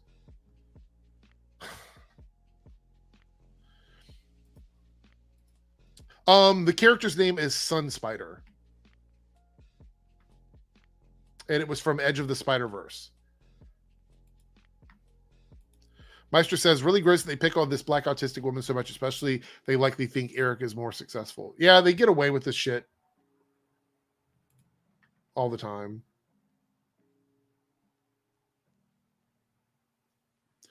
Superboy trans. No, that's what they said. They made a video talking about how some person wanted to make Superboy trans and DC decided against it or something like that. That's the only thing I've ever heard about that. I don't know if that's what they were talking about here or not. And yet they come across as high art compared to the comics which nearly drove the comic industry out of business. Yeah. No, that's not what did it. That's what your friend Eric is trying to do, recapture the over publications of comic books, making too many comic books in an effort to feed into the machine to make comic books valuable by creating 1,000 different covers and all this other shit. Eric is doing that. This stuff here, this stuff that we're looking at here, this is not what caused the comic book industry to go under. It was literally the era that you guys keep talking about so fondly. Didn't take itself serious. No. And who could take this serious? Who could take anyone? To be fair. So Sun Spider runs around. So they literally have, if you look here, they literally have the page open that tells them everything they need to know about this character, including who created it. And it was not T. Franklin. So Sun Spider runs around. No. First of all, I don't think the legs would look like that. It looks graceful, right? Because one leg's over here, Eric. The other one's over there. That would be more akin to how this would work because no, it wouldn't, because this character does not have complete immobility of their legs. You don't want to read the comic, fair enough, but if you're going to trash it, you have the page open with all the information in front of you. Actually read the page in front of you. I'm not the one that said it. You said it, that their legs don't fucking work. They don't work. So they do. And the wheelchair is just strapped to not strapped, webbed to the back. They have web crutches. Their crutches have web shoes. I always forget about that. Is a key point. So the crutches are what they basically use to web sling. Yes. Right. So here's the thing. If somebody is completely paraplegic, 100% paraplegic, they would not have walkers to assist them in walking because they would be unable to do that. The things that they're carrying in their arms that are their web shooters assist them in walking and mobility just like the wheelchair does, because they do have some functioning portion of their legs available to them. They're not paraplegic. And what's the difference in the web shooters being inside of the walkers, the canes? What's the difference in that and web shooters on the wrist? What's the difference? one is more absurd than the other? Give me a break. Whose idea was T. Franklin? Retards. It was not T. Franklin's idea. It was a person that submitted this in, and you're slandering someone that you don't even know. You don't even know this person. An absolute window licking. Oh, sorry. No, actually, sorry. But the issue is that's not what they're criticizing. Show me in this clip we're watching where they talk about the design of the costume in a way that offers actual criticism. Or they talk about the name of the character. Have they mentioned anything about the name Sunspider? Like, the criticisms are totally ableist. They're incorrect about the character being in a wheelchair and being unable to move their legs. They're incorrect about the person that created it, because the entire argument is the person that created it did so as a self-insert. That's the argument they're making.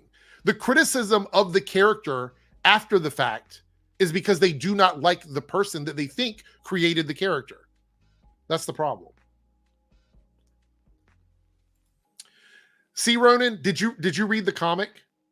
This is not a gotcha. Did you read the comic about Sunspider? You don't have to. We don't have to agree. I'm just asking a question. Did you read the comic about Sunspider? I'm just curious. You don't have to if you don't want to.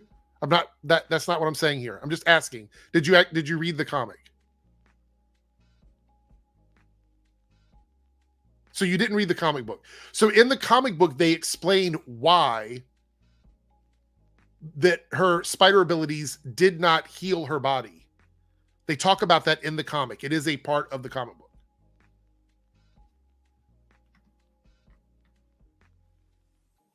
So this is all in the comic. Now, I don't particularly like the design either. I don't think the backwards ball cap or the colors are inspiring.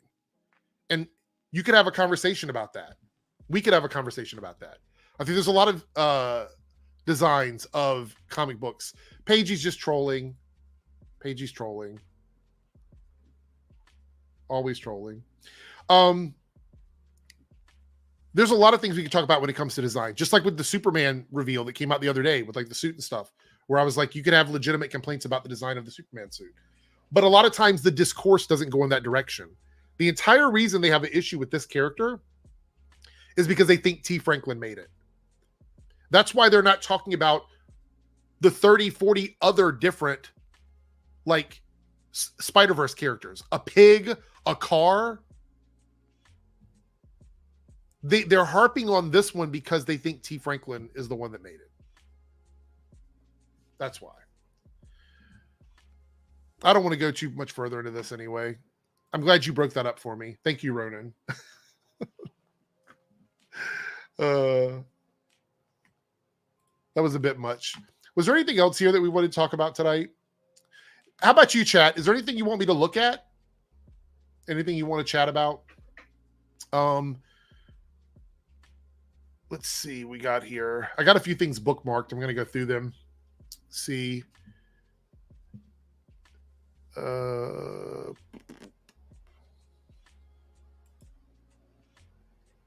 Matt Walsh's he did a Star Wars video, really? I do want to touch on this very briefly. And I think that Dane might have covered this in a video. But here we have, this is from obviously Twitter. Fandom Pulse made a tweet talking about Flying Color Comics. And it says the founding store of Free Comic Book Day is set to close its doors in blow to comic book industry. Now, without any context based on like what Fandom Pulse does and what this community thinks of comic book shops, without any other context, they're people that engage in their tweets, website, whatever, are going to assume that it's being done because of wokeness. And you might say, well, that's a stretch. It is for like us, because we would go, well, what's the reason why? But the people that read their tweets, that go to their website, stuff like that, they're going to actually assume that it's wokeness. So then we have Joe here Joe Flynn here, who is the founder of Free Comic Book Day. And I believe, if not the owner, one of the owners of Flying Color Comics. It says, let's be clear, Flying Colors Comics is not going out of business. We're just moving to a new location in the coming months. In the meantime, we'd like to see you in our Oak Grove Plaza location. Love comics, then support your local comic shop. And if you go into the article from Fandom Pulse, which I'm not encouraging you to do that, but if you read the article, you would know that that information was provided to Fandom Pulse, and they still ran with this as their headline. Scumbag shit. Scumbag shit, for real. All right, let me see if I can find the video. Matt Walsh's Star Wars video. Is it a long video? Let me see.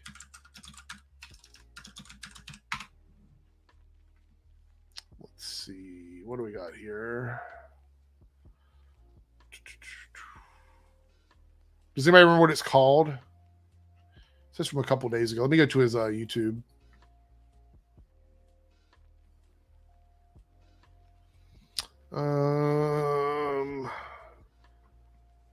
Is it called The Wokeness Continues? I think it might be. That's the only one I see. Here we go. Let me pitch this up. Playback speed 1.25 all day, every day. Here we go. Let's do it. Star Wars has gone woke again for approximately the 10,000th time. Star Wars. So at what point do you stop caring? Sorry. We're 6 seconds in the video. So Star Wars has gone woke again. At what point do you stop caring about something if you've already given up on it? You know what I mean? Like, if I were not watching, I don't know, Big Brother, the TV show, right? If I weren't watching that because 6 years ago it started doing stuff that I hated, why would I still be talking about it now? If I walked away from, a good example is The Walking Dead. I stopped watching The Walking Dead because it started getting boring to me and I didn't really like the characters in it. And then I never talked about it again. The only time I ever bring it up is to say I'm not watching it anymore. I'm not making videos about it. I'm not going into detail about how much I dislike it 7, 8, 9 years later. There's no point in doing that. So it's just funny when Matt Walsh drops in and he's like, they're going woke again. It's just so fucking funny. Roden says, you made me reevaluate how I approach certain subjects and my perspective. Thank you. Well, I'm glad I could do that. And thank you for sort of steering me out of a black hole of nothingness on the video I was watching. That wasn't going anywhere fast. Philip says Matt Walsh never cared about anything. I agree. Troy here says, just an observation, the 3 pillars of the initiative. Bob, let's discuss your opinion. Dane, let's do the same. But just know I'm going to shit on you a little. Eric, I'm about to own your... The joke the other day was that everybody else is a little bit more precise. I'm just a fucking chainsaw. I'm just a chainsaw. I say stuff and usually don't give a shit about it. And then I'm like, oh, fuck, that was a big L. So Ronan here says, Daily Wire is talking about pop culture because they're losing the influence of the culture and they're tapping into other grifting markets. That's a good point. And I think it's really interesting. This video, how many views does this have? This video has 76,000 views two days ago, which, to be honest, isn't that big for a Star Wars video. That isn't big for a Star Wars video. 2.86 million subs 2 days ago talking about Star Wars and only 76,000 views. I could go to almost any grifter account and they probably got more views than that on their Star Wars videos. Most likely. Anyway, Star Wars is woke. same old shit. Let's see where he goes with this. Has been used as a vehicle to push a radical left-wing agenda. The Washington Examiner reports a new animated Star Wars television series features a Jedi who is non-binary, with other characters referring to this Jedi as them. The new Disney Plus series, Tales of the Empire, consists of 6 shorts, with one of the episodes featuring the non-binary Jedi. It's not the first time the Star Wars franchise has incorporated LGBT characters. Okay, so before he goes any further in this, I saw the clip from this. I actually made a video about it the other day. From what I've seen, unless there's more to it, they just refer to this person as they. That's it. There's no conversation about gender identity. There's no discussion of sexuality. There's no conversations about how you're a bad person if you misgender someone. There's nothing like that at all. They simply refer to the character as they. And the arguments that I've always had, because I love going on podcasts with people who disagree with me, because I like to hear other perspectives. And maybe I do like a little bit of the back and forth. Not going to lie. But I've always heard that the issue is pushing it, like making people feel bad or throwing it in people's faces. So here we have a story where there's a character that's simply referred to as they, just like Morph in X-Men 97, because I think we've gotten past the point of like talking about it in show. A lot of shows have discussed it. We've gotten beyond that. Now they're like non-binary people just exist, and we're going to refer to them in that way without much fanfare, right? Which I think is great. But now the goalpost has changed. Now it's not preaching to us or throwing it in our face.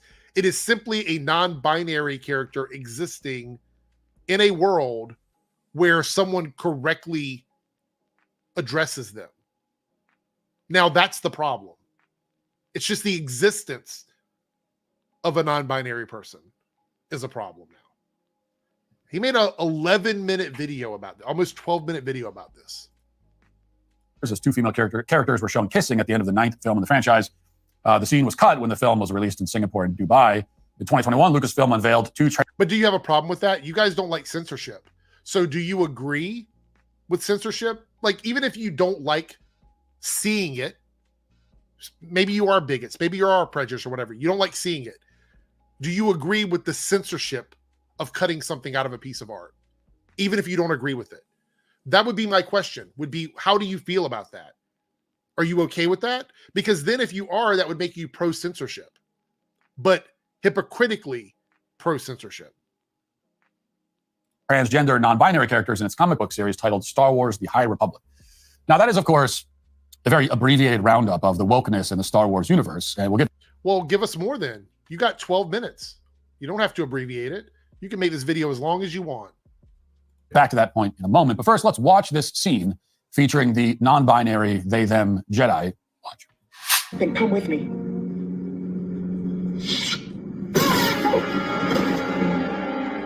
We need to get them to the ship. We can save them. Forget it. Let them die. It's not worth the trouble. They were about to surrender. Irrelevant. The Jedi are a threat to be eradicated wherever they are found. Okay. That's it. That's it. That's the scene. So they refer to someone informally as they or them. To be honest, to be quite honest about it, I would not have even assumed that the character was non-binary just from a language perspective. You know what I mean? Like, if I heard someone refer to another person as they or them, I would assume it's just an informal way of addressing them. The only reason they even know that the character is non-binary is because of some published article about it or some statement about it. In the cartoon, it's never even addressed. And this is the meltdown.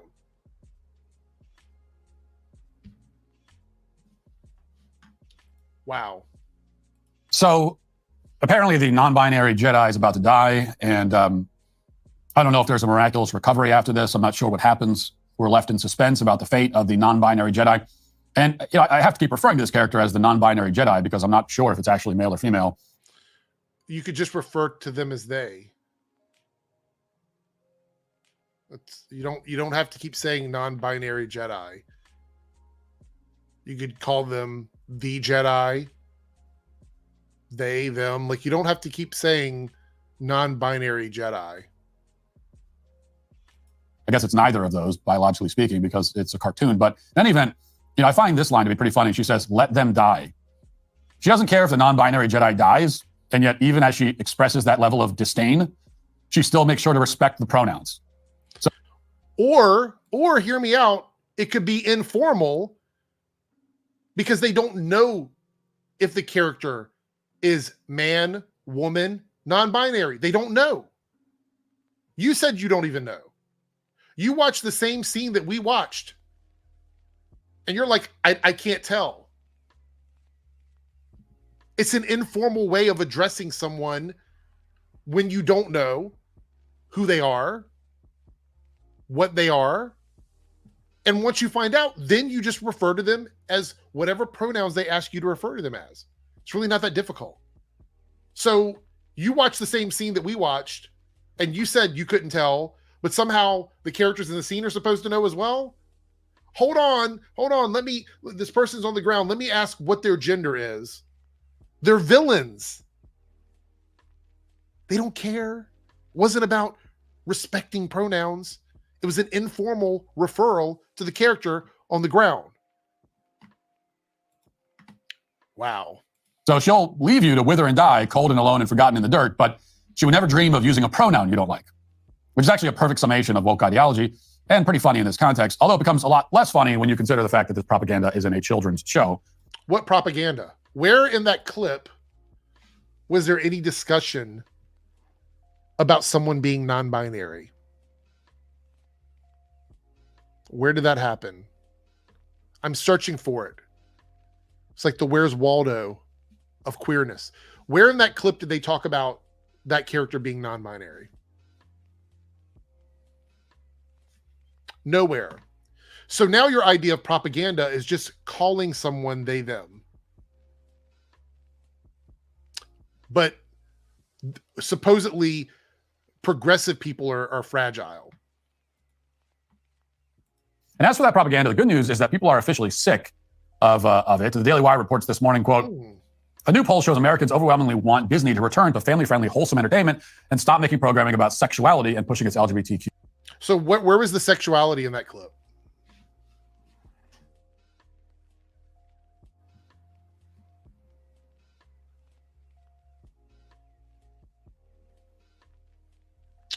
Where was it?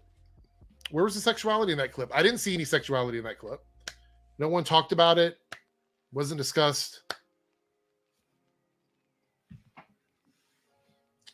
LGBTQ agenda. Where was the agenda in that clip? I didn't see that either. All I saw was characters fighting and then informally referring to someone as they, them. All right, here we go. Agenda. In a national survey by Rasmussen reports, 1,255 American adults were polled by telephone and online whether they agreed or disagreed with the following statement: Disney should return to wholesome programming and allow parents to decide when their children are taught about sexuality. That's a targeted question. That's a that's a leading question. So the result found that 71% of American adults agreed that Disney should return to wholesome programming and give the power back to parents to decide when their children are taught about sexuality. Wholesome programming is a dog whistle statement to be anti-queer, anti-diverse. Point blank, period. Number included 53% who strongly agreed with that statement, 22% disagreed with the sentiment, and that also included 10% who strongly disagreed. Now, if you prefer to focus on the dark cloud inside the silver lining, you might point out that the 22% figure is extremely concerning.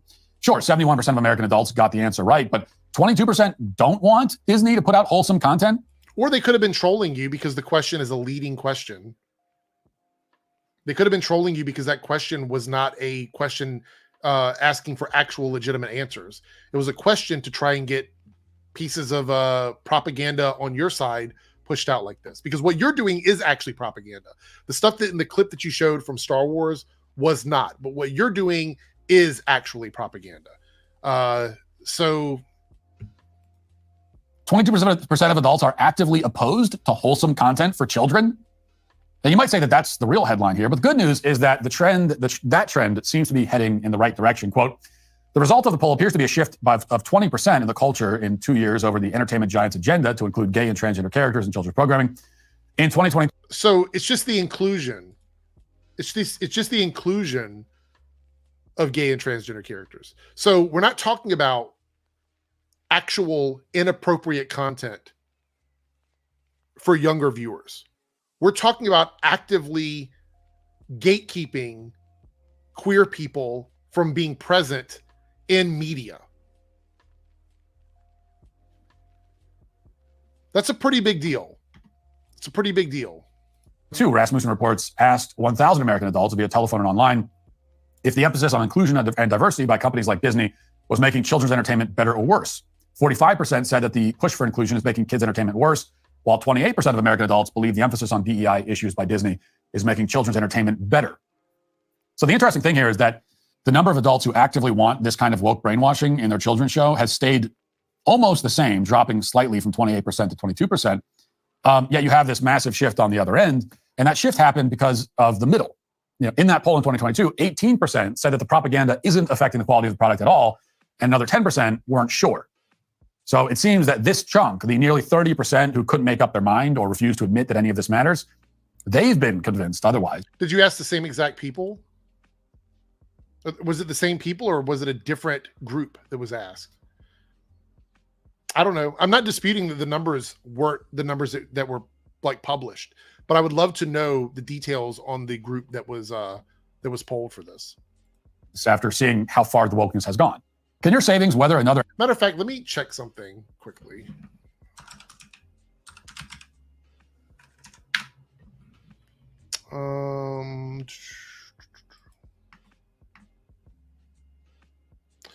Rasmussen University is a private for-profit university with multiple locations.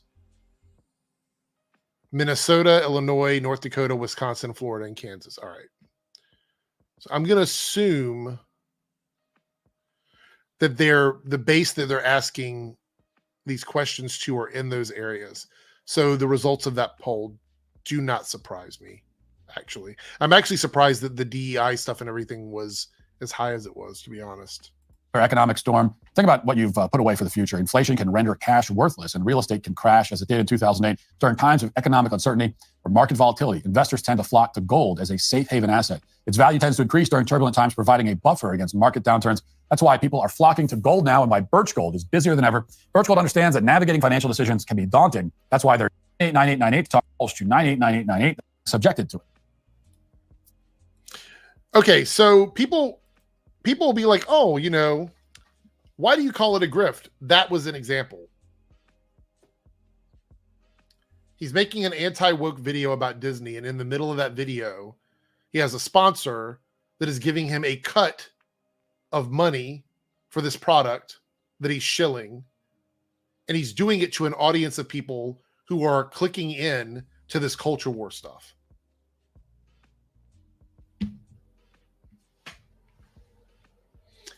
Eric, would you rather be woke Ant-Man or anti-woke Spider-Man? Woke Ant-Man all day, every day. Xbox Gamer said the lightsaber extension way too sexy. All right, let's continue. With that said, let's focus on Star Wars specifically for a moment. And really this question that I've posed before, and I will again, and it's not rhetorical. I really want an answer for this. Why is anyone still watching any Star Wars related product? Why are you making a video about it? Why are you making a video about it? I mean, the answer's right there in front of you. Because Star Wars is still extremely popular and people like the diversity in it. All these things that you just said in your poll about people who want something different are still engaging in the content, regardless of what the poll said. It's still popular enough that you're shilling videos now about Star Wars because people are going to tune in and click on it. And that's not even really working for you. Like, it looks like I looked on your channel. It looks like a lot of your videos are struggling to hit their normal threshold. So quite interesting. why are you putting it on for your kids to watch? Okay, Star Wars doesn't just have woke elements in it. The franchise has been at the forefront of injecting left-wing agitprop into entertainment. I mean, the reality is, if you go back and you watch the older Star Wars, you have people killing people. Why is it that these guys overlooked the fact that there was killing, death, torture, military elements in it? There's all these things in Star Wars that existed that would be looked at as a negative by the standards of when they came out. Now they're just overlooking it like, oh, well, it's got a gay person in it, so that's bad. But cutting off people's hands and, having a woman locked up as a slave with a chain around her neck in a dungeon, that's okay. But having somebody being referred to as they, them in a cartoon is bad. Out of all the popular entertainment franchises, it is the main culprit. And on top of all of that, it sucks. It's bad. Now, look, even if I were to agree with the rather dubious claim that it's so bad that you guys reached out to Gina Carano to work with her based on how popular The Mandalorian was, and you wanted to work with Gina Carano. So why did you pick up and work with Gina Carano if she was a star on a bad show made by a woke company? If it's so bad, why would you want to work with someone that was attached to that? Is it because you knew that it was popular and you could probably make some money off of it, or you were hoping you could make some money off of it? the original Star Wars trilogy was a cinematic masterpiece. Okay, simply for the yes, where people were dismembered. You had people who were slaves. All these other things. Like there was a lot of stuff in those movies. Look, they are a masterpiece. I love Star Wars, but I'm also not the one making the claim that Star Wars is inappropriate for families based on modern Star Wars versus what happened in the OG trilogy. For the sake of argument, let's just agree with that. There's no denying that all Star Wars content since the original trilogy has been mediocre at best and often quite a bit worse than mediocre. So if you're keeping track at home, okay, that means that Star Wars was good, arguably, for about 6 years. And it's been bad for 40 years. 40 years of badness. How many years of badness do you need? And you think that you're going to change people's minds? You think you're going to get on your platform here and convince a bunch of people who have loved Star Wars their entire life that your personal opinion on the quality of Star Wars is a reason why they should stop watching it? You think very highly of yourself. Do you need 100 years? Can we check back in 60 years from now after 100 years of it sucking? And can you? I can guarantee you, Matt, that people will remember Star Wars a lot longer than they remember you. When you were gone and you're dust in the ground, just like all of us will be one day, people will still be talking about Star Wars. People will still remember Star Wars, and you will be a fart in the wind. Then finally admit that, like, maybe we can move on from Star Wars? Let me ask you this.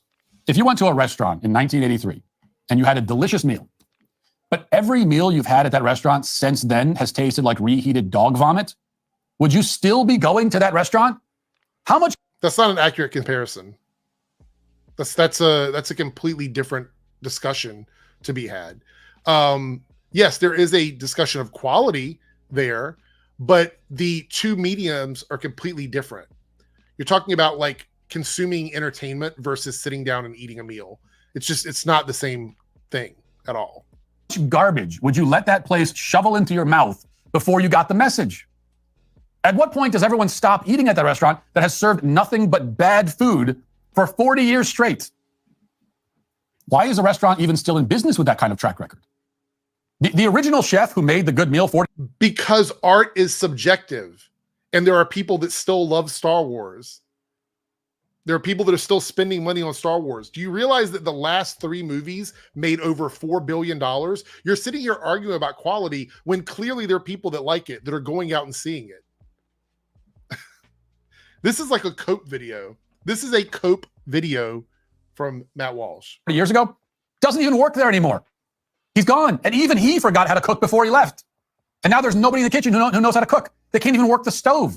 I mean, they're serving your food out of cans, heating it up in the microwave. Like, why are you still going there?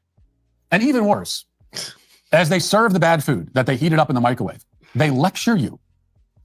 Okay, it's all a bunch of feminists and LGBT activists that are working at this place now. It's been that way for.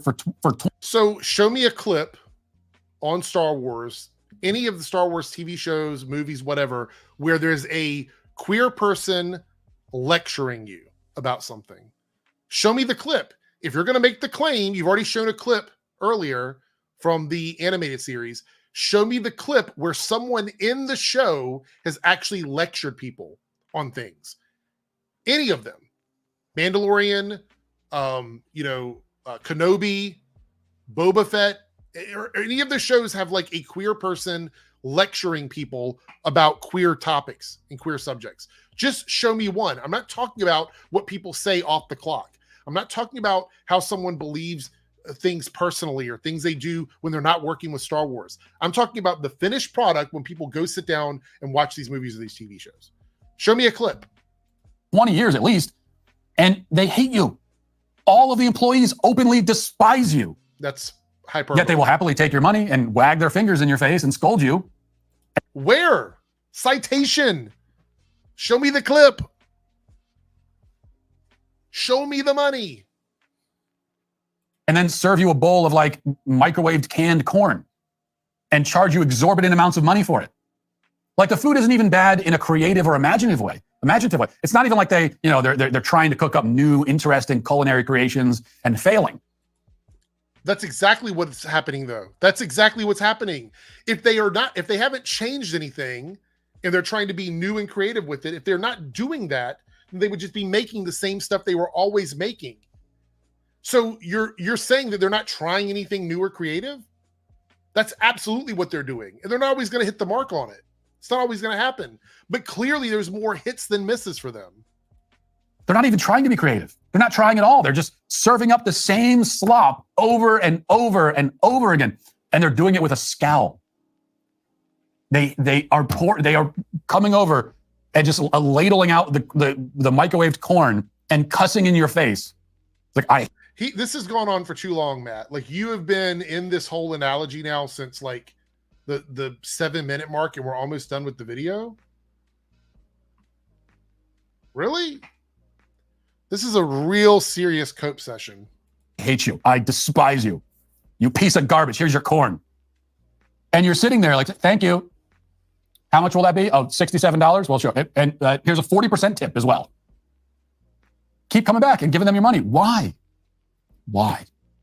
Now, I've probably ridden this restaurant analogy as far as I can take it. You've gone further than that. I think the point has been made. No. Star Wars is bad.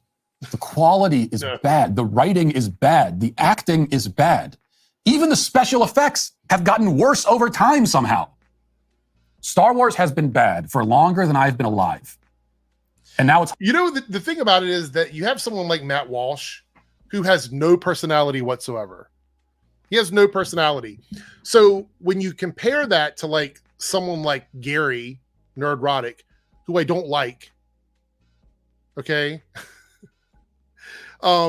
Gary uses a little bit of charisma, a little bit of charm in the content he's making because people believe to some degree that he gives a shit about the stuff he's talking about. I don't believe it, but he's convincing in that regard. Matt Walsh, you're sitting here with my grandfather's flannel, with the Deliverance banjo in the background, with a shelf of the most boring looking things I've seen, with a couple of mugs on a plain ass table and a laptop in front of you that you're not even using, with what looks to be a fake background behind you, talking about how bad a fandom driven property is, a creative, geeky driven property. And I'm supposed to take your word for it. You are the person that I should be listening to as a fan of sci-fi, fan of Star Wars. I should feel bad because you're telling me that it's garbage, that it's bad, because you seem like such a huge fan of Star Wars. Massive fan of Star Wars. I don't believe it, sir, and I don't believe you. Do not believe you. All right. I think that might be it, unless people have something else they want me to watch. Well, I think the mugs are him trying to sell sell them. I think they're for sale on the website. Let's read some of your comments here. Troy says, Star Wars fandom is generational. I'm not an OT guy. My kid is a prequel fan, or I'm an OT guy. My kid is a prequel fan. It makes complete sense for a younger generation to love sequels. Themes are basically the same at the end of the day. Yeah. Philip says, the only one who is uncreative is Matt Walsh himself. True. Growly Bear. The same slop. The good guy wins. What movie is $67? I mean, Paigey was sharing the cost of tickets where he is, and it seemed like they were pretty high. I don't know. Could he use a better example? I don't think he was even close there. Let's see. The FX are worse, really. Fuck out of here with that. Yeah. So Best Tiger says, I've noticed when people in general refer to the quality of entertainment and compare it to something, they go straight to the food analogies, metaphors. It's gotten old now. Like, why always food? Because I think it shows that they don't engage with the media that they're watching. You know what I mean? Like they might have it on the background, or they might not even be watching it at all. And they're like, how can I make this seem more relatable? Everybody eats. You may not watch Star Wars, but you definitely eat. Everybody eats. So they want to use that as a way to get people to feel like they're connecting to the person they're talking to. That's why I think they do it. But they could just use another type of entertainment. Like, you don't have to use food, but it's the easiest thing. Paigey loves to use food when he's talking about stuff on the podcast. So there's that. Grambo says, have you reacted to Disparo's videos and his takes on them? I've never watched a Disparo video, to be honest.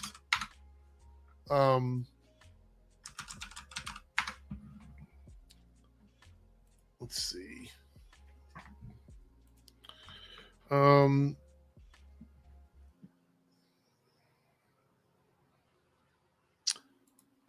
His videos seem really long.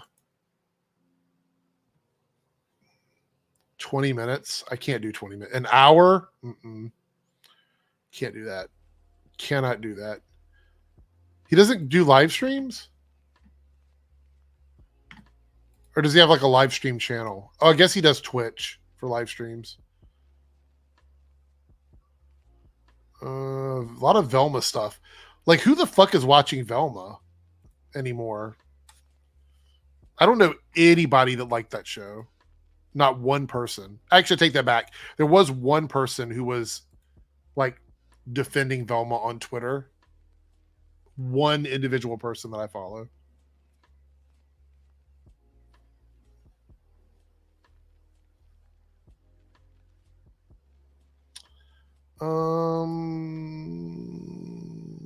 Let's see here.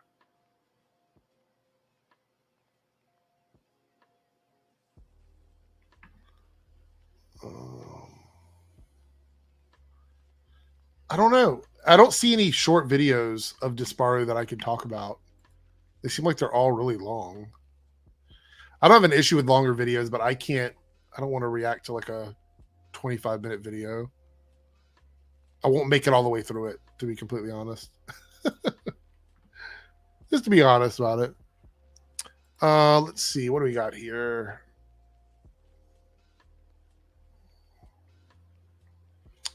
Kotaku is burning from Geeks and Gamers. What is this?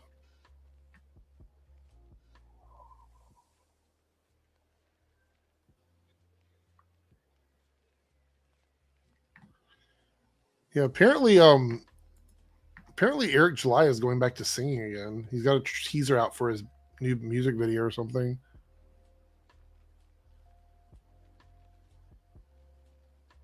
AWOL says most of Disparo's videos go through the entire show or episode. Really?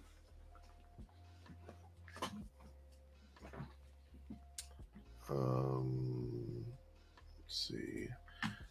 You know who else I've never watched that I get a lot of comments about is Synthetic Man. Do you guys ever watch anything from Synthetic Man? He's actually live right now.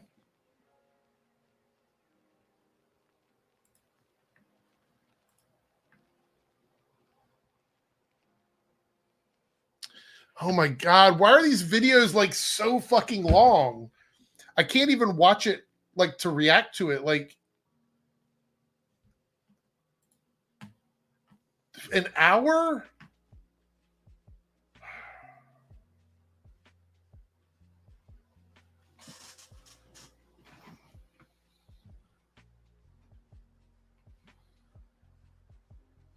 Trying to see if he has anything short.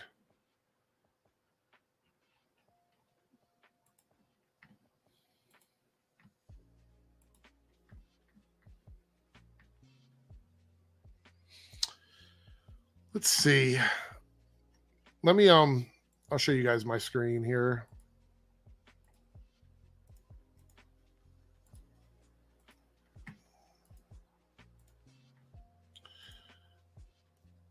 Straight men stay winning. What about lesbians, bisexual women, pansexual people? This is why people complain. Dumb. Stellar Blade is actually pretty good. I don't really have an issue with that. My complaint about Stellar Blade was never about the game itself. Fallout is incredibly dumb. An hour long. Fallout is dead. This is weird considering the show is very well received. Dragon's Dogma 2 is a massive waste of potential. I've heard good things about that. Haven't had a chance to play it yet.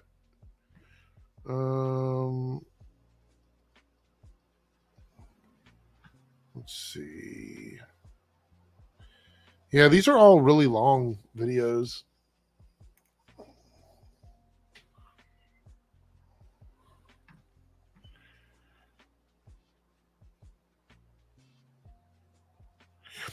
You know, every once in a while, I'm like, I need to get out of this like brain rot part of YouTube. You know what I'm saying? Like, what the fuck is happening with these videos?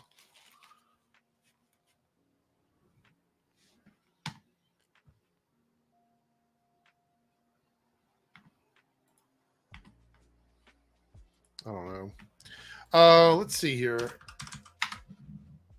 Let's go to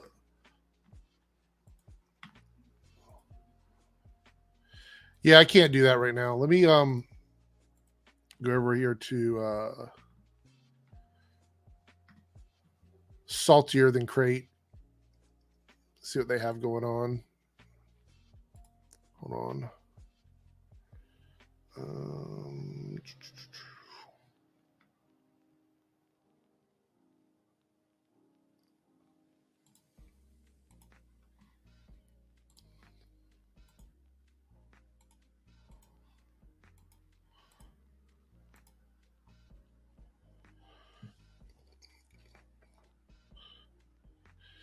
Hope I'm not wrong. Degenerates who somehow have a channel despite doing criminal stuff. Nerdrotic and SS Sniper Wolf. Whatever happened with Sniper Wolf? I haven't seen anything about her in ages. Is she still relevant in like the gaming space? I don't know if she's even still relevant.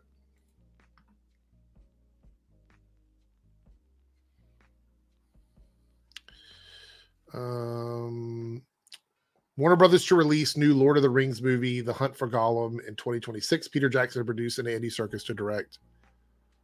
How long do you think it'll take before Nerdrotic starts calling Peter Jackson and Andy Serkis Hollywood woke shills or something like that?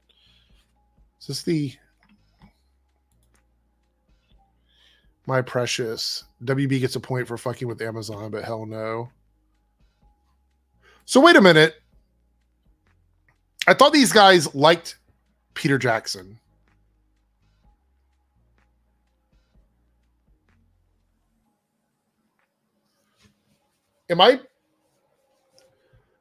Don't some of these guys regard Lord of the Rings as like the best trilogy of all time? And I didn't think they had a problem with Andy Serkis. So what's the issue here? Isn't this exactly what they would want? Like a continuation of stuff that they fucking loved?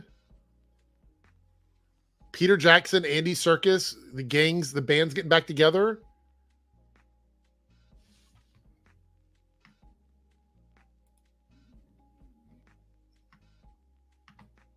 Yeah, me too. Me too. I don't know if he actually streams with other people or not, Ben.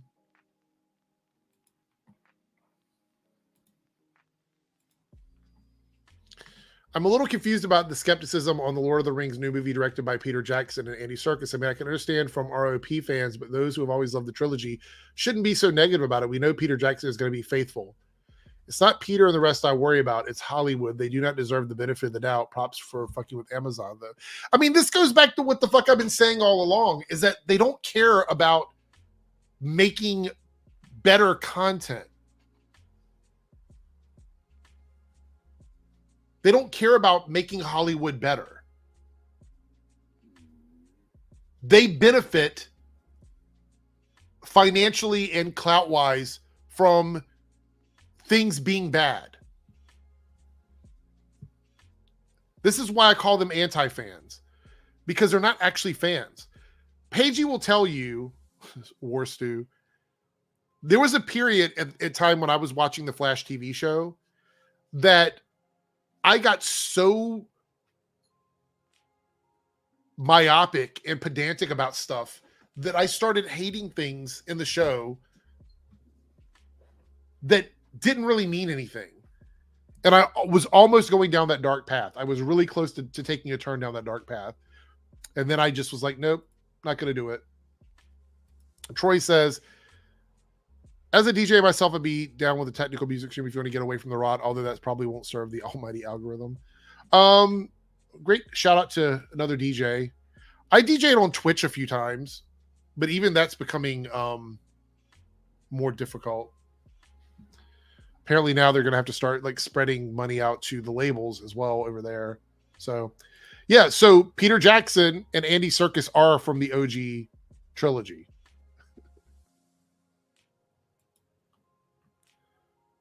So, what genres do you play as a DJ? Curiously asking. Pretty much open format. I started out primarily as a house and hip hop DJ. Those were the two things I really kind of learned on. But then I got more into like house music, and I kind of stuck with that for a long time. And now recently I've gone to open format. I play like jungle, D&B, hip hop, pop, whatever I feel like playing at the time.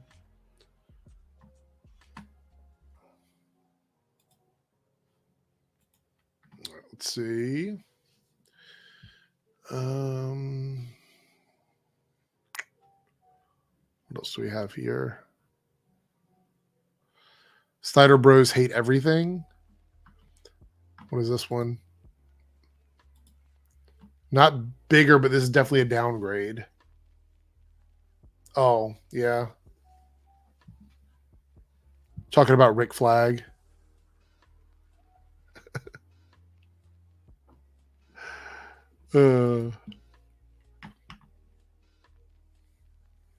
Weird. Let me see here. Hold on.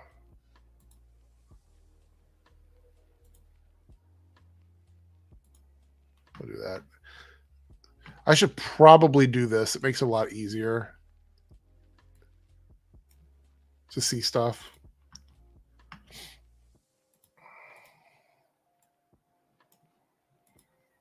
There we go. I like the new Superman suit. I don't have an issue with it.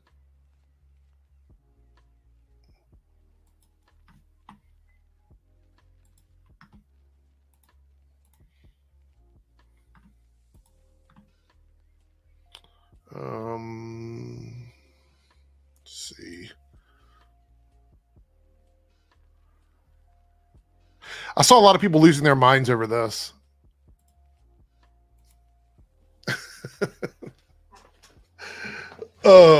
Which I thought was really funny. I don't talk much about like the political aspect of like celebrities and how they feel. I feel like sometimes it gets a bit overworked here. But with the amount of celebrities that hang out with like Trump and support Trump, I thought it was a little weird that people lost their minds because Mark Hamill supported Biden. I mean, Paigey supports Biden, and he's not even from the United States.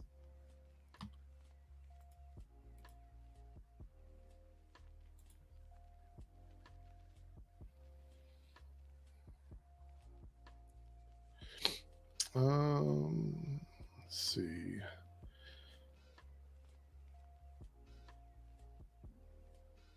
Who is this? Dread Roberts? I've never heard of this channel before. They want gamers strung up.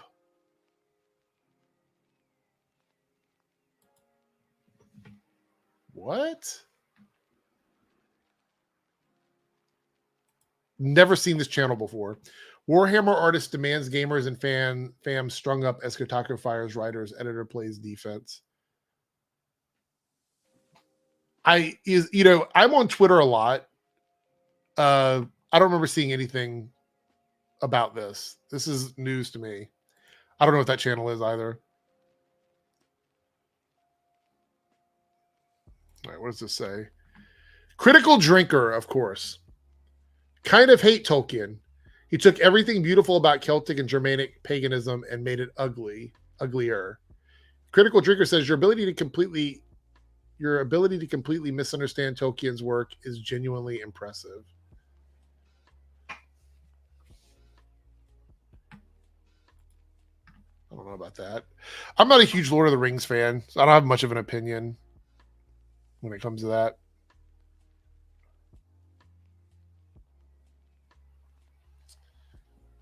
Screen Crush, how X-Men 97 is saving the MCU.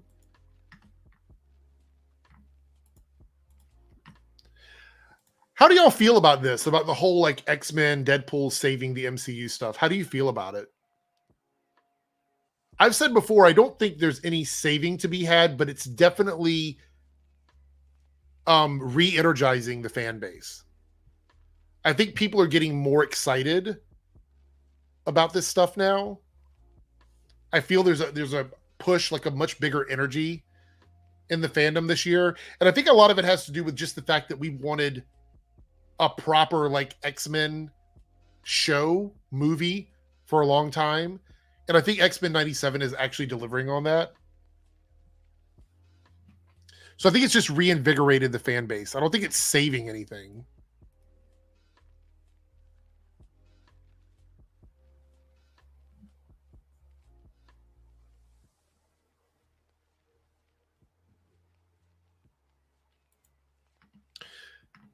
You know what?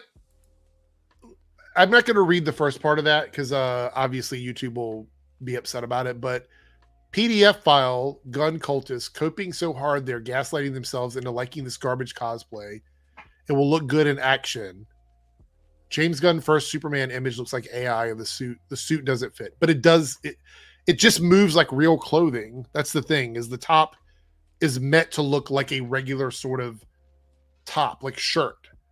And I think a lot of people don't like that. I even mentioned it when I talked about it on stream the other day, is that you can't really see his muscles under the suit because of the way the shirt is designed.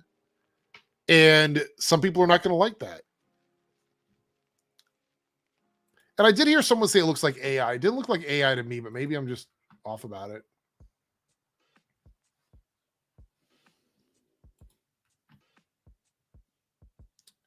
Wow. Really not happy.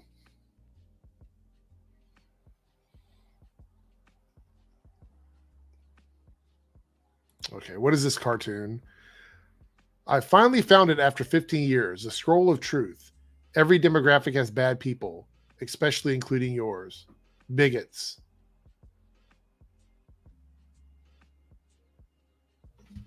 All right. That's just dumb. Some people need to stop making cartoons. Let's see. Star Wars is still popular even 40 years. Okay, it's a Matt Walsh thing. We've already gone through that.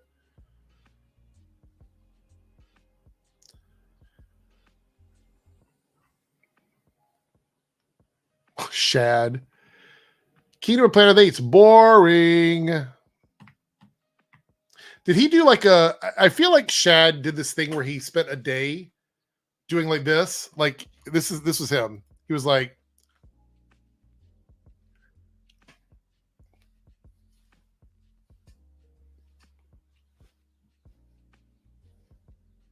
He just did that and then used all those photos in his thumbnails. I feel like that's what he did. I see the same pictures from him on most of his thumbnails. And that same shirt.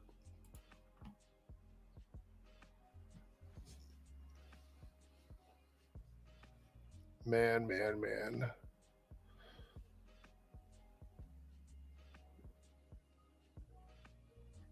I'm not going to click because there can be adult content on Reddit. I'm not taking a chance on what that is.